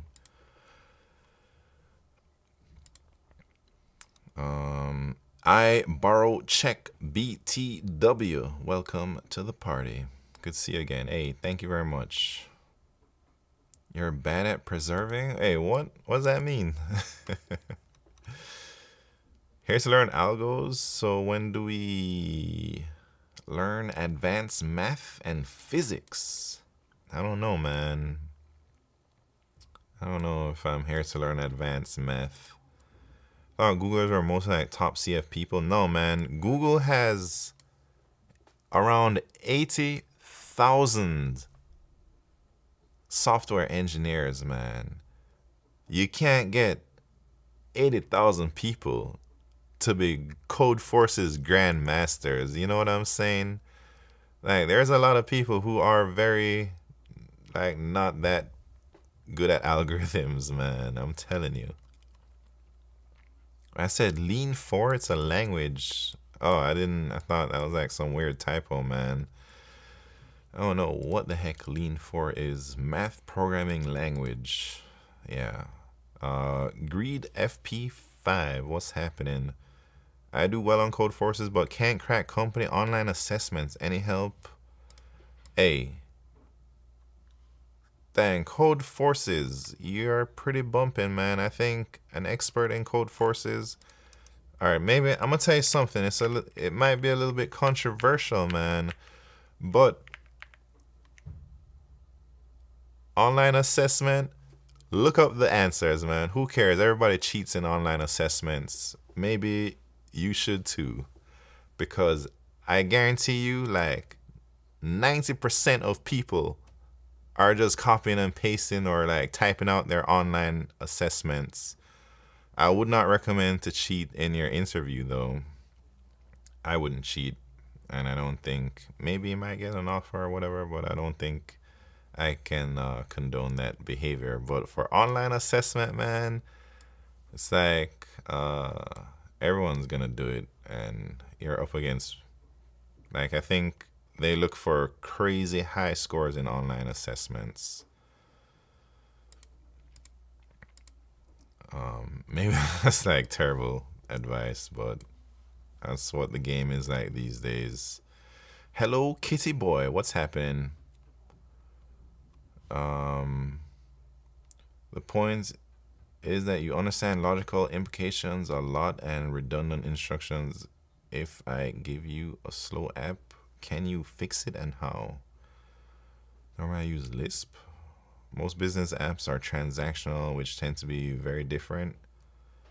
Hello, Kitty Boy. What's happening, man? I don't know what you're talking about, like in interviews. What's normal? Wait. Can I send a link to Lean 4? Sure. Hey, Blue Cactus AI. Sorry, I just seen you there. What's happening, man? And Orion's Belt 443. Welcome to the party. Code Forces probably too much for online assessments. Just get good at easies plus mediums. Yeah, but I think you kind of have to have almost a perfect score for an online assessment to get a call back, man.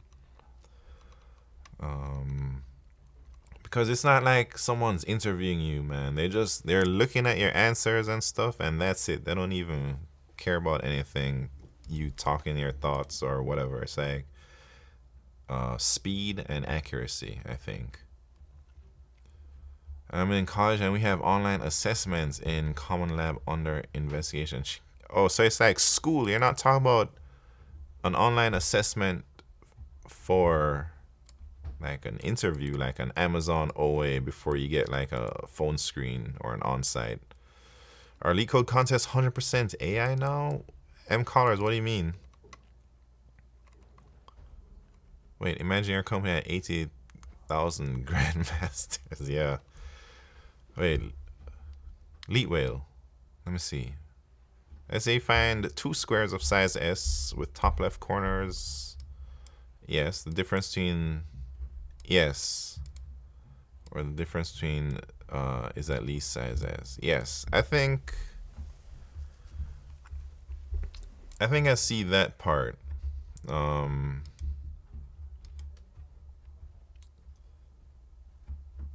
don't know. I think I'm just ready to give up with this problem. I'm not gonna lie.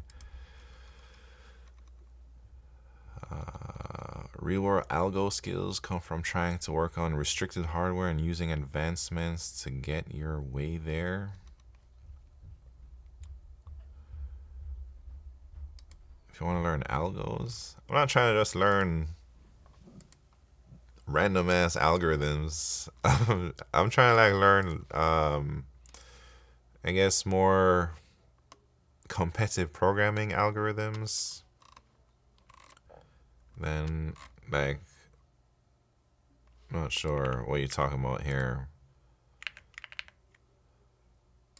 On-campus placements.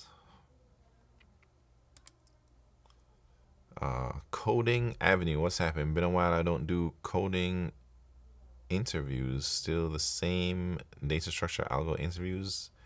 Yeah, I didn't change big text. AI changed a little bit, I think. There are AI rounds that some companies are experimenting with, but nothing is like here to stay for certain yet. I think LeetCode is still here though, and maybe you don't do as many LeetCode rounds because they want to see what you can do with vibe coding or whatever. But I think data structures and algorithms are at least 1 or 2 rounds, you know. Algos are math, right? Are they? Who knows what an algorithm is? Customer X wants this, customer Y wants that. 3 credit hours normally is an hour a week. If you stare at something too long, you can lose ability. Wait, what are you talking about, Hello Kitty Boy? I'm talking about 3 credit hours.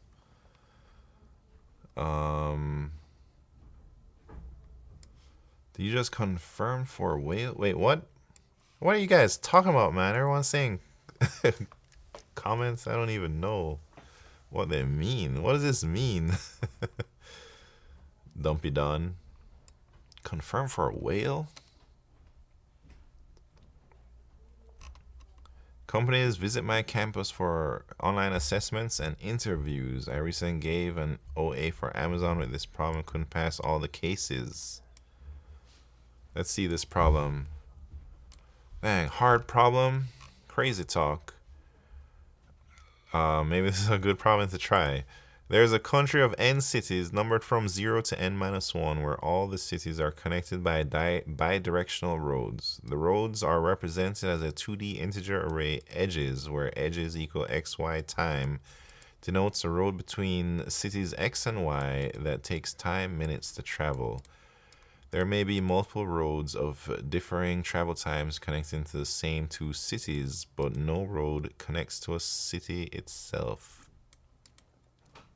What? Each time you pass through a city, you must pay a passing fee. This is represented as a zero-indexed integer array passing fees of length n, where passing fees j is the amount of dollars you must pay when you pass through city j. In the beginning, you are at city 0 and want to reach city n-1 in max time minutes or less. The cost of your journey is the summation of passing fees for each city that you pass through at some moment of your journey, including the source and destination cities. Given max time, edges, and passing fees, return the minimum cost to complete your journey, or -1 if you cannot complete it within max time.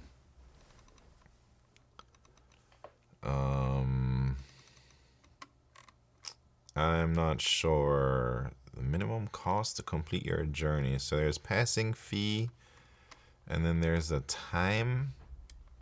But what does the time have to do with anything? There's a max time that you have to meet. So you just need to get there within a certain time, and then you have to minimize the passing fees. Can I do this problem? I have it saved. Interesting. Alright, should I attempt this? When's the gaming stream? No gaming stream, man. For new, yeah, this problem is tough. But I think I can. I'm not clueless, but I don't know if I can do it. We'll see. If you do binary search for a side length, and then keep track of the points where you find squares of that side length, you just need to check what I described earlier to see if there are at least 2 squares that have enough distance from each other along the x or y axis. Yeah, I hear you, Elite Whale. I'm sorry I'm not like doing that problem, man. I just kind of gave up, and I just need a different scene right now, man. I mean, to think of Dijkstra's. Yeah, I think it's Dijkstra's for some things, but I don't know yet, actually. I think of Dijkstra's because it is single source and to a single destination, and it has weights, but we just need to make sure it's under the max time. And then once it's under the max time, then we got to figure out the minimum cost, which I don't know what to do there. Anyways,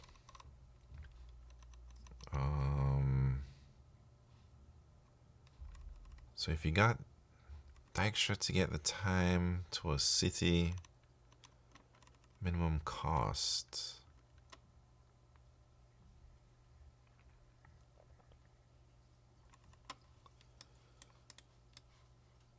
Summation of passing fees for each city that you pass through.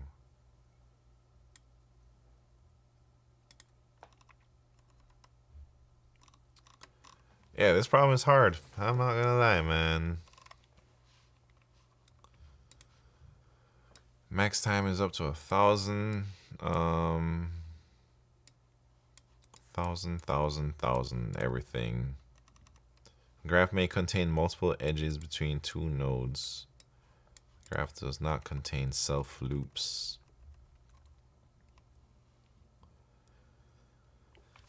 Like, do we need Dijkstra's here? We should find out the shortest time possible. So if we can't even get to the last node within the max time, then we can return -1. But if we can reach in that max time, then how do we know what the minimum cost would be? Because the minimum cost could be a path that is different than the minimum time.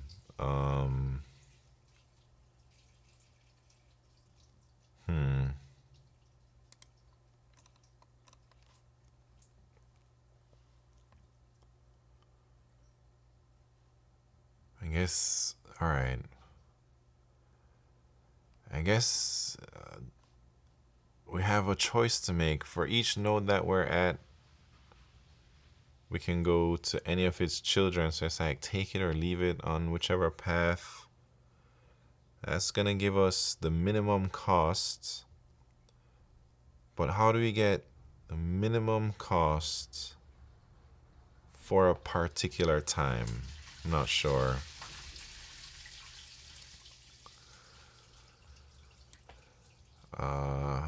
If you solve this, you get to the next round for an L1 job. Yeah, I know, that's crazy. We can hear it. Nah, I'm not peeing, man. We don't need to minimize time, just need to reach in max time. Right. But if the minimum time that you reach the end node is bigger than the max time, then it's just impossible. But all right, if we did to find the minimum cost, no. Man, I think we can just DP everything because, all right, if we did a DP on, let's say we start from some source and we're trying every path or whatever, then our states, maybe we have like,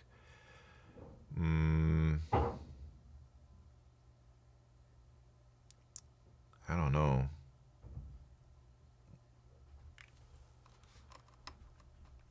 Well, we have the max time, so that would be like our bag capacity. So it's like coin change, and max time is your capacity for the bag, and then the passing fees are like your values. So it's like take it or leave it. If you can take it, then you take it. All right, I can solve it. Here we go. We got some time. I think I can solve it. Let me not get ahead of myself, man. First thing I'm gonna do is create an adjacency list. So wait, what's n? They give us how many, passing fees is how many cities we have. So I'm creating adjacency list of size n. So I iterate over all of my edges. And then,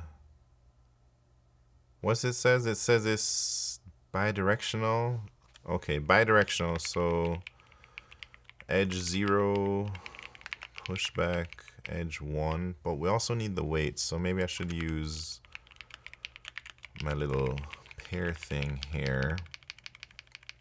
So the adjacency list has both the child node and the weights. And then we do it both ways because it's bidirectional. And then now that we have our adjacency list, I'll go ahead and just do the DP stuff. Yeah, comparing that to coin. Yeah, I think this is just a knapsack problem, man. Coin change, knapsack, whatever. At first I thought Dijkstra's, but I think Dijkstra's was the bait or whatever. The decoy. I think it's a decoy Dijkstra's, man. So what's our DP states? We're gonna have time left or whatever, K I'll use as time. Or I'm gonna just say time, man. And then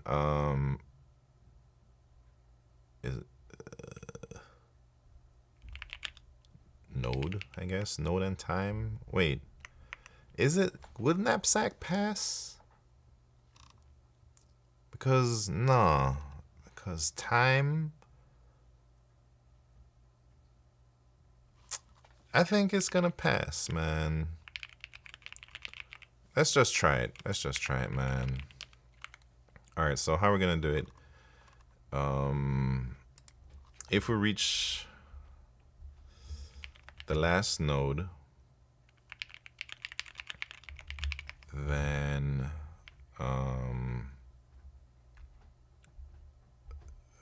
we gotta pay the passing fee.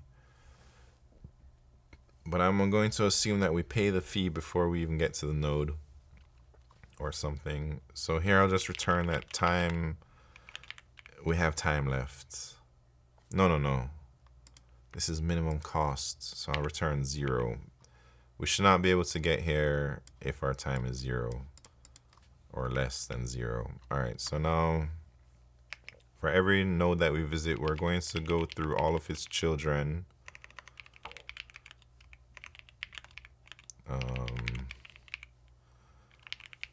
And then I guess it's like we gotta try to go down that path. So we can go to that child if there's enough time.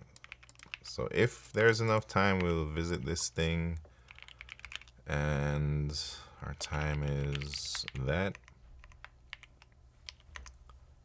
But how do we get the cost? The cost is the passing fees.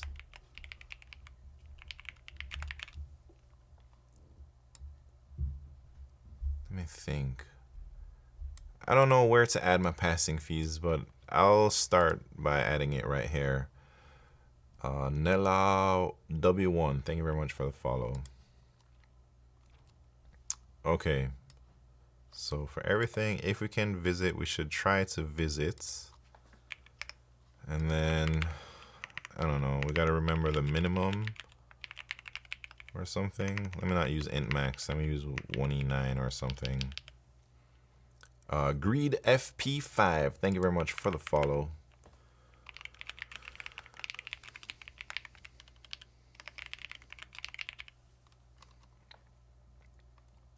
And then, man, do I need something else here?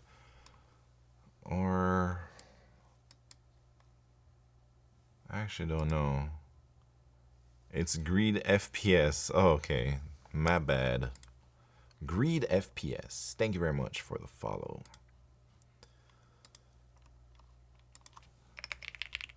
TP. Start from node 0. And we start with max time. But I'm not too sure. Let's see if it gives a correct answer before we start caching stuff. I'm not sure if it will.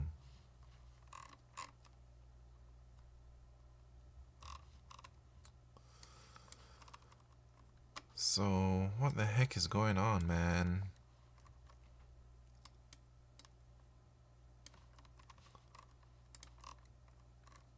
It's not getting... Well, I can say if it's 1e9...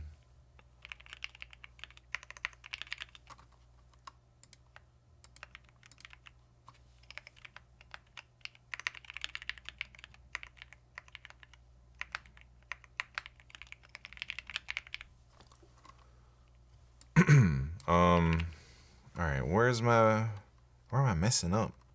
Oh, you know what? I don't actually add the first node that I visit. So this should be like passing fees 0 plus that maybe.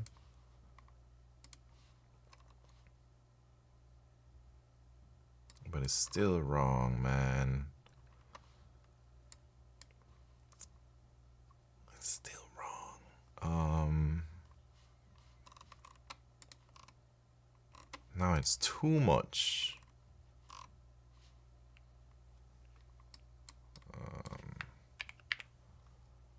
Alright, great. Let me put Grace n equal to. Well, you didn't count for the part that we need to go from node 0 to node n-1 by traversing the graph. What do you mean? But we just traversed it. Hold on. Let me try and think here. Or road between cities X and Y that takes that time. There may be multiple roads of differing travel times connecting to the same two cities, but no road connects a city to itself. I see, no loops. So the answer is 11 because how do you, oh, these are the fees. So 5, 1, 2, 3. How the heck am I getting 13, man? It's like it's not even possible, right? All right, 5, 6, 8, 11. How am I get 13 out of this, man? Am I crazy?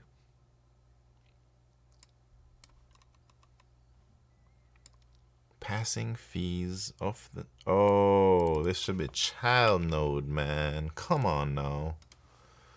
Come on, man. How are we gonna make those mistakes? All right, now I will cache it. A preamp from YouTube. What's poppin'? Welcome to the party.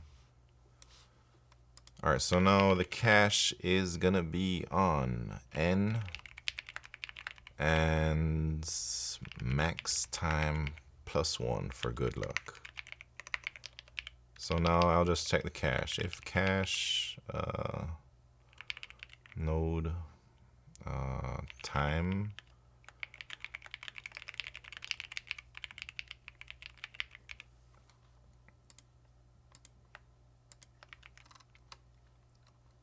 all right. Are we ready to submit this, man? Is it gonna pass? Hopefully. Unless I get a... Alright, there we go, man. Not bad. This was a little tricky to realize it was knapsack, though. Took me some time, man. I almost fell for the Dijkstra's trap, you know. Jew Gaming was popping. This... Wait, what? What is... How come when I mouse over it, is it like a translation? What's up? I think Dijkstra's works. Yeah, I couldn't figure out how to use Dijkstra's there, man. And they are using 2D Dijkstra's. 2D Dijkstra's? That sounds crazy, man. But I like this problem. Knapsack, huh? This is my first time solving it. Let's see what it's on 0 track, actually. I don't think it's too crazy. 1928.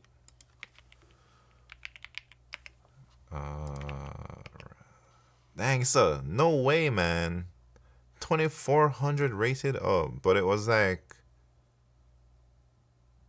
no way. I did this contest too. Oh, look at that. July 10th, 2021. That's around when I first started training. Man, if I could go back in time, I'd be killing it, man. Yeah, before AI, I guess.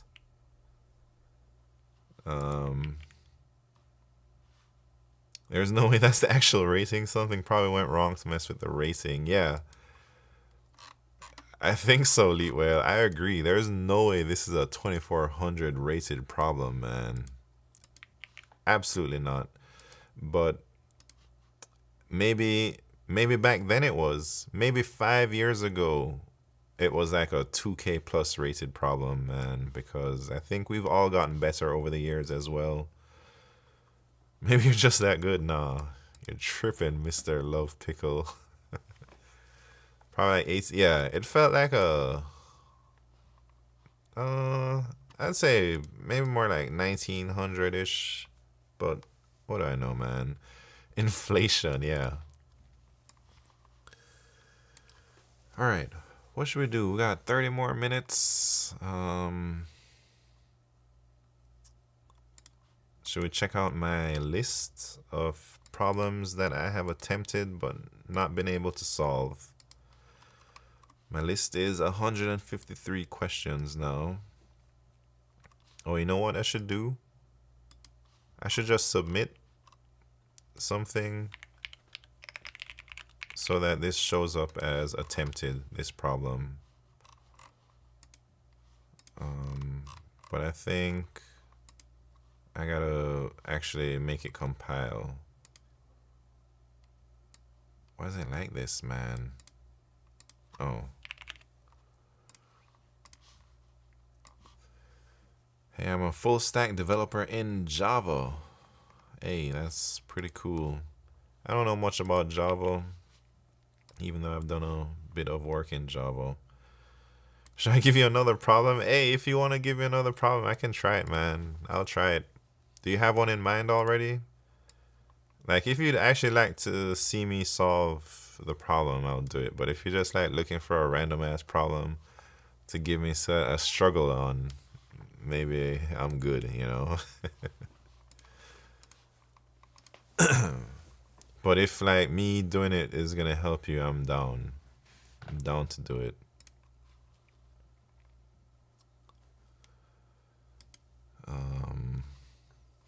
All right, let's see.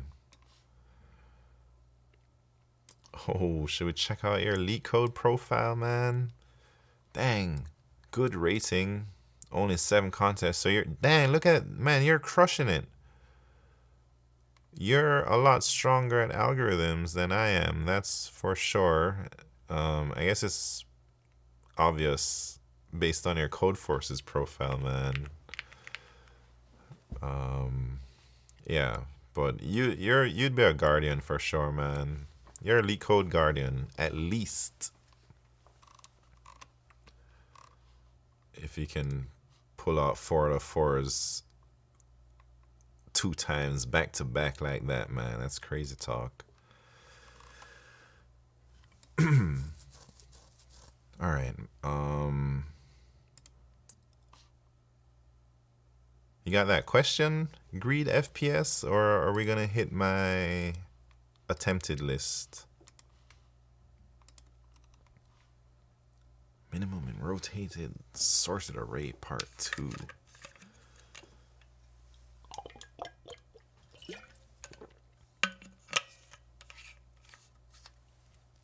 Medium of 2 sorted arrays? Ugh. LeetCode number 4. I don't know if I've actually done that problem ever. Yeah, I've never done that problem either. All right. Let's try it. Oh, LeetCode number 4. We got 27 minutes before I gotta go. All right, given 2 sorted arrays, nums1 and nums2 of size m and n respectively, return the medium of the 2 sorted arrays. The overall time complexity should be log m plus n. Is this a double priority queue type thing, man? What's the median? The median is the number in the middle when you sort the 2 arrays. I think this is, so I start with double priority queue. If there is an odd, maybe like how, I think the median, all right, so if there is an odd number of elements, then the median is just the middle one. But if there is an even number of elements, then the median is the average of the 2 middles. So can you just merge them in O1 and go straight to the median? Wait, what? Oh, I was like, how are you gonna merge them in O1? ON? Yeah, but ON or ON plus M is actually worse than this time complexity. They're asking for log M plus N. So if you did a ON, you would not be fulfilling the requirements, you know? Yeah, more than log M plus M. Wait, so you don't want me to do this one anymore? You're saying this is an easy one. I've never solved it though. I'll give you a problem I'm struggling with. Hey, I'm not that good greedy or greed FPS. I don't know if I can struggle on the same problems as you because you're a lot better than I am. But send the problem anyways. We'll take a look. I'll tell you if I can do it or not. This one, I think it's just the 2 priority queues and you do this thing here, but I don't know how to implement. I've never implemented it. So this would probably be a good problem for me to try to do. I don't know though. I'm running low on brain juice, man. You are C++ developer. I am. Although not a very good one. I don't know much about C++. I know only about very specific things in C++. There's so much to know, man. I'm not, like, I'm gonna be honest. I don't even know how to, like, compile C++ that well. Because when I was working with C++ professionally, I'll just click a button and everything would work. But if I had to set that up myself, who knows how to do that? All right, what problem you said? 2421. Number of good paths have not solved it. Hard problem. Have not attempted it. And 56%. Let's see. There's a tree that is a connected undirected graph with no cycles, consisting of n nodes numbered from 0 to n-1 and exactly n-1 edges. You are given a 0-index integer array vals of length n, where vals I denotes the value of the ith node. You are also given a 2D integer array edges, where edges I equal ab denotes that there exists an undirected edge connecting nodes A and B. A good path is a simple path that satisfies the following conditions. The starting node and the ending node have the same value. All nodes between the starting node and the ending node have values less than or equal to the starting node. That is, the starting node's value should be the maximum value along the path. Return the number of distinct good paths. Note that a path and its reverse are counted as the same path. For example, 0 to 1 is considered to be the same path as 1 to 0. A single node is also considered a valid path. Distinct good paths. All right, let's look at the constraints. 30,000 nodes, values up to 100,000. And it's a tree. G402, thank you very much for the follow. How old are you? Work in IT industry?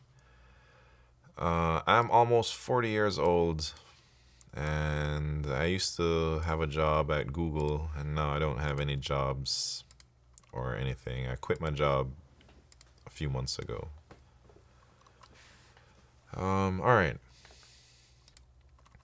Count of valid paths. So the criteria is starting node and ending node need to have the same value. Can you share your LeetCode profile? Yeah, here we go.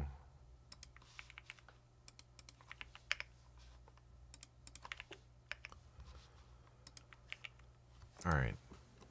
So it's a tree. So I'm thinking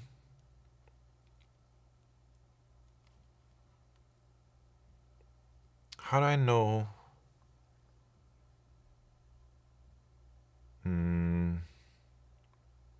Alright, I think I can do this. Well, no, I don't know if I can do it. But I have some ideas. I'm thinking I'm just gonna traverse like DFS or whatever in the tree. And I need to remember. What do I need to remember, man? The maximum value on a path.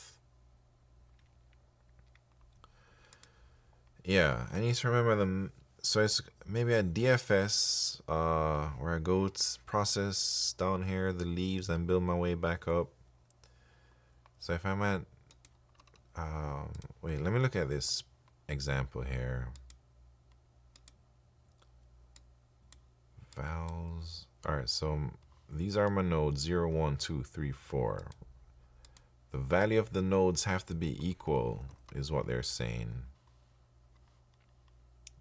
For a good path. Starting node, same value. Okay.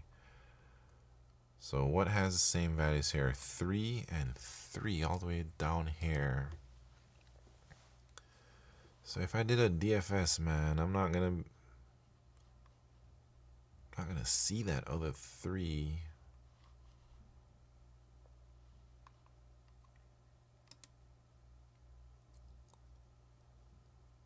It's like, how do I know that whole path? 30,000 nodes. How do I know every node along that path is smaller than the maximum? I'm not sure. Can you make a setup video? Hey, I should make one, man. Your first job in Google and you move on in Google, and then this time, my first job was not in Google. My first job was a long time ago, man.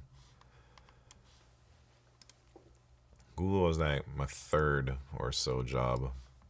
So what job are you planning to get? Hopefully I don't need to get a job, but we'll see how that goes. Also, what's happened? Tsuna Sushi Sawada. Welcome. Hey, greed FPS. This problem is hard. I don't know what to do. I don't know how to go about this, man.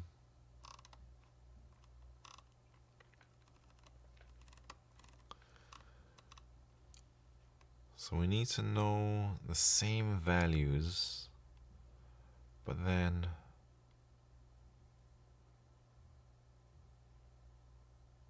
I'm trying to think, how do we know the values in the path? I don't know. Maybe it's time to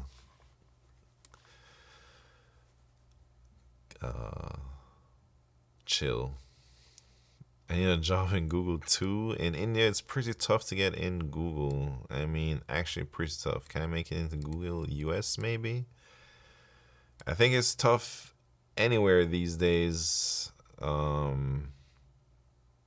mean, maybe you could make it into Google US, but you also need like authorization to work in the US. And they're not hiring as much in the US, it seems, these days, as in maybe India. But I haven't worked there in a long time, man. I don't know what their hiring strategies are. There's a lot of people who are from India that work in Google USA as well. So there's for sure a chance. Use DSU. DSU, huh?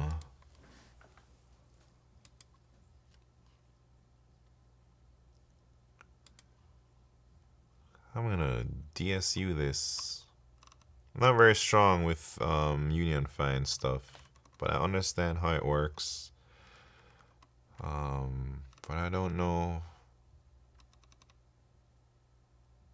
how to use that here. I don't know if I will get it tonight, man. Also, I gotta pee. Be right back.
Alright, I'm back. I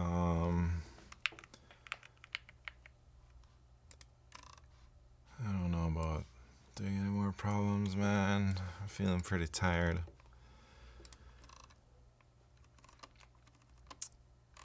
But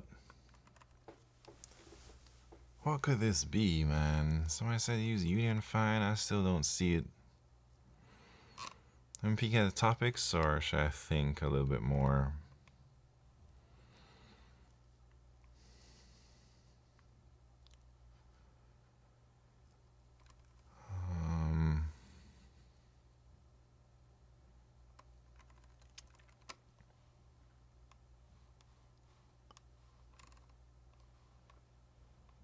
Undirected graph.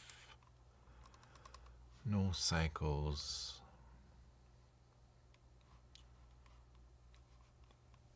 Alright, so if I DFS'd and I remember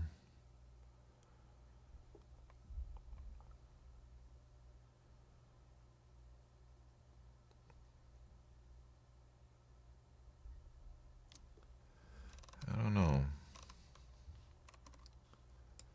How do I don't know how to find I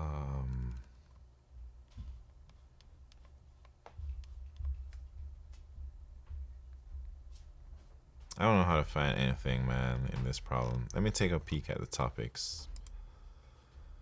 Union, fine, man. Still don't know. Still can't see it. That's because I'm weak in Union Fine for sure.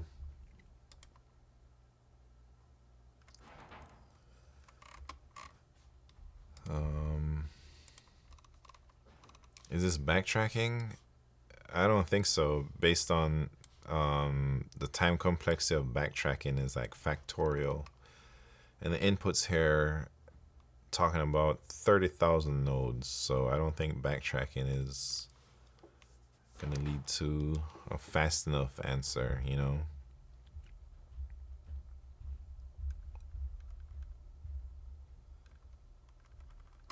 Alright, so Union Fine, man. How's that gonna...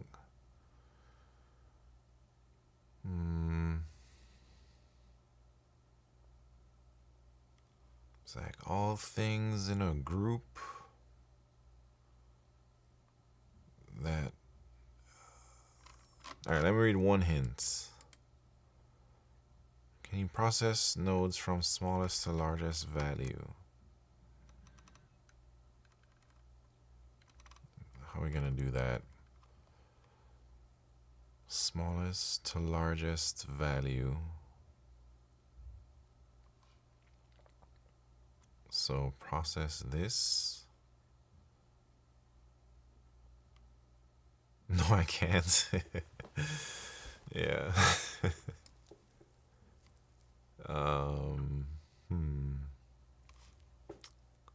Oh, Jana says, first take nodes with values 1, then 2, and so on. Try to make DSU. Say, have included vals.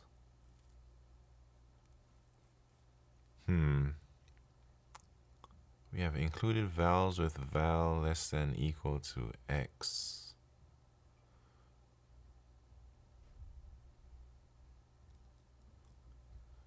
Alright, I think I'm seeing something, but I don't think I'm gonna get it tonight, man. Yesterday gave OA for Amazon. I solved a good difficulty question. Can you solve it if I share just for fun to watch? You can share the problem, but I gotta go soon. And I can tell you if I can solve it or not. I have 8 minutes before I leave. Alright, this one, DSU, I think it's too hard for me right now. But, Jana, thank you for trying to guide me there.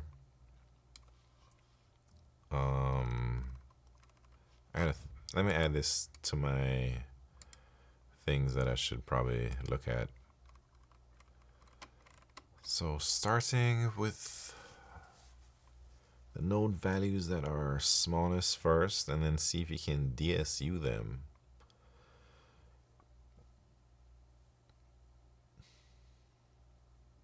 Oh, snap. I see what you're saying, man.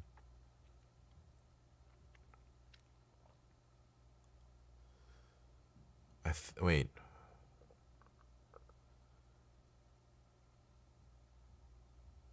Yeah. So I see exactly what you're saying now. So you start with the ones. Those aren't connected. Then you add the 2.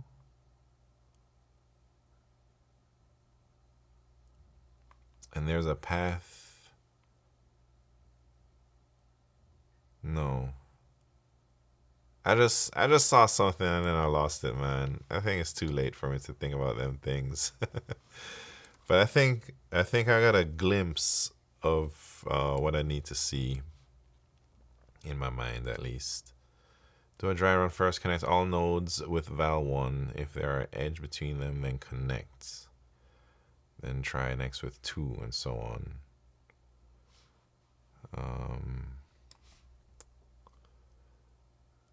Momo Rolf, what's happening? Without a job, you have stuff to do? What do I have to do? Without a job, I don't have anything to do. Do I? Quick question. I'm starting to interview soon, but is it normal to not feel fully ready with DSA? Lol. Is there a point where you do feel ready, or does that point never come? I think you will never feel ready. You just gotta jump in there. But there's a difference between feeling ready and being ready.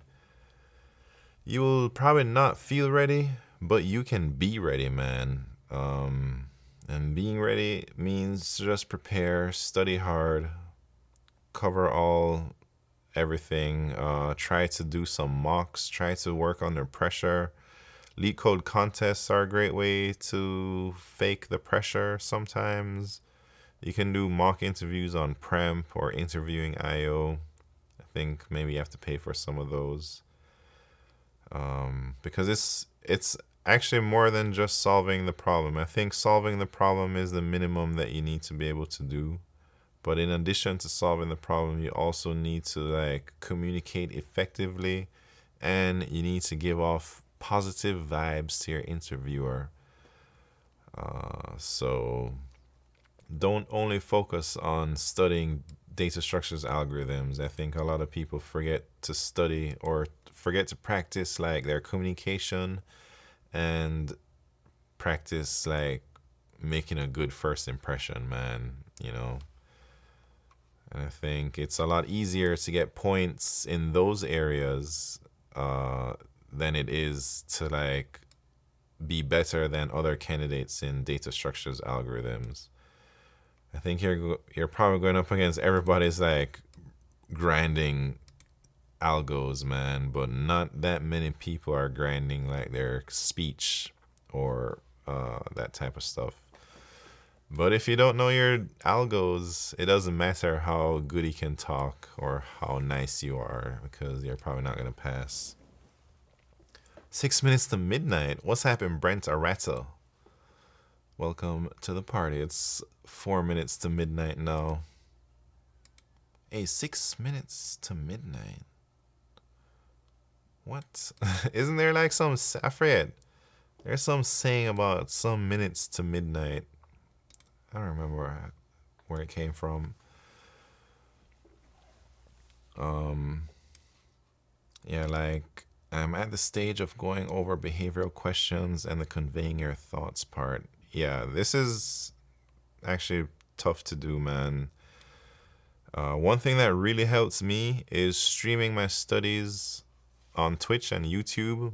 And I don't do it as often these days, but when I was training for interviews, every single LeetCode problem I did, I would go through the whole thing, pretend it's a mock interview. I would read the problem, state all the ideas in my head, talk about time complexities, talk about whether or not I can find a more optimal solution and why I think my idea is optimal, or like talk about why it cannot be any more optimal, or maybe mention whatever, like how I got to the solution. I try to like talk about edge cases and stuff. And then when I implement my code, I try to make sure I do not hit that run button on LeetCode, because I think it's easy to fall into the routine where you just want to see like what this is and then you press run. But in an interview, it's probably not the best thing to rely on console logs or couts or anything. So when I was practicing, I made sure not to hit that run button and only rely on the submit button once I was fully confident that my solution would pass. So I really trained that a lot too. You have to be pretty accurate. It's tough, And I think these days you have to be like real good, like no mistakes. Anyways, probably thinking about the doomsday clock. Hey, maybe. I think I am. Well, tell me more, Icy Black Deep. I end stream in 2 minutes at midnight, yeah. Vent1cc, what's poppin'? Welcome to the party. The problem is the junior job is gone. AI is better and faster than a junior for those simple tasks. Yeah, maybe that is a problem. It is a problem. I think it's difficult to break in now as a junior unless you are from a target school. Like if you're a new grad and you're graduating from Carnegie Mellon or MIT or Stanford, you're probably going to be all right, man. But if you're a junior and you're a new grad and you're graduating from like some random state school that nobody ever heard of, you're probably going to have a hard time, man. Party's over. Good night. Yeah, this part is about to be over. And who knows what's going to happen in the future, if the junior thing is going to come back, or if CS or programming or whatever, software engineering is going to be like it was, I don't know, 6 years ago. You never know. Maybe, maybe not. But in the meantime, we're going to be doing LeetCode, I guess. My friend went to ICPC finals and was fired from his company. Dang, 2230, international master. Hey, just because you're good at algorithms doesn't mean you're going to be a good employee, man. I'd say there might be some slight correlation there, but it doesn't guarantee anything, I think being successful in a corporate job is a lot different than being able to solve these problems. I'd say the people that I've seen who rise up fast at Google, they weren't necessarily good at competitive programming or anything, man. The people I saw were very organized. They always had something to say. They always left a paper trail. They didn't hesitate to reach out to people and to like connect with someone else on a different team, or to like set up meetings and stuff. They don't wait like until tomorrow to do that. So I think being a good software engineer is a lot more than just being, good at programming, man. Is there a company that hires purely based on DSA? Yeah, I think it's what's Devin Devin AI's company, man. What the hell is that company? The dang tourist just joined, somebody told me. The Neil Wu brothers, Neil and Scott Wu, they're all dang Codeforce's legendary grandmasters. You really gotta play the game in corporate. Yeah, it's lots of different skills. I wasn't very good at corporate job because I think I lack leaving paper trails. Like, I don't message people or leave comments on my issues that much. I don't like update my bugs or tag or issues with the latest findings all the time. It's like, oh shit, I haven't updated this thing in 2 weeks. Let me put something here to make it look like I haven't forgot, you know? So, anyways.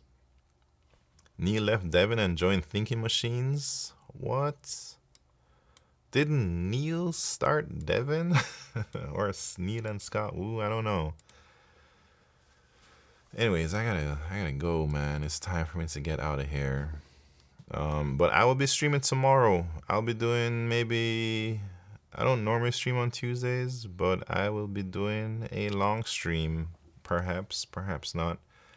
I've been working on a website called Algo Blazer. It's not quite where I want it to be, but over the next 2 or 3 days, I'm gonna go ham on this project on stream. Ham means, what does ham mean? Do people still say ham? Ricky Wong, what's poppin', Ricky Wong? H-A-M.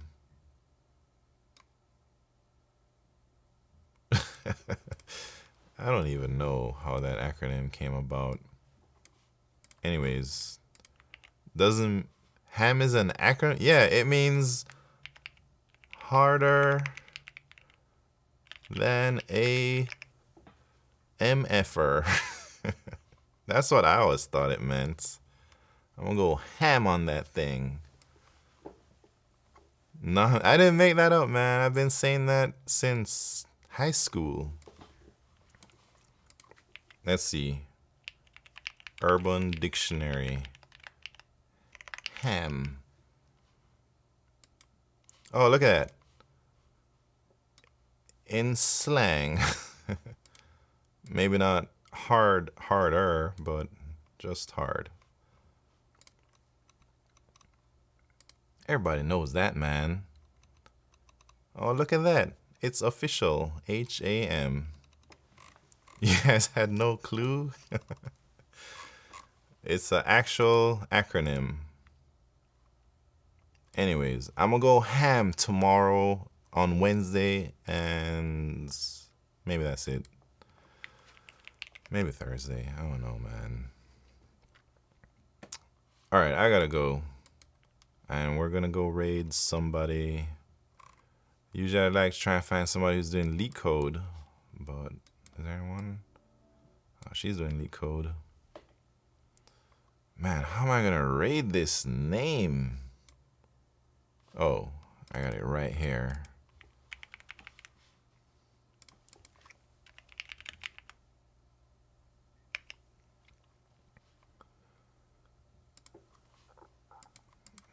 All right, guys, it's time. We're gonna go raid this person doing LeetCode. We'll see how it goes. Dang, 13 hours, what the heck? Anyways, be nice. And I'll see you guys tomorrow. So I don't know what time I'll start tomorrow, whenever. But we're going to be working on Algo Blazer. We're going to be doing vibe coding. We're going to be doing Algo Blazing, I guess. Like, checking out my problems, making sure they sound right. I'm working on my list and stuff and everything. Greed FPS, Q Ultimus, Shandu 16, Adios Amigos, Dumpy Don, Leet Whale, Ricky Wong. Have a good night, everybody. Thank you very much for tuning in. Icy Black Deep. Brent Arata. See you guys next time. Maybe tomorrow, maybe not. Vent1cc. Take care. Everybody from YouTube. Michael R1L90. Have a good day. Sridata. Adios. Everybody else on YouTube. Jana SDJ. And Shiva R. Wade. Thank you very much for tuning in. And see you guys next time. Adios, amigos.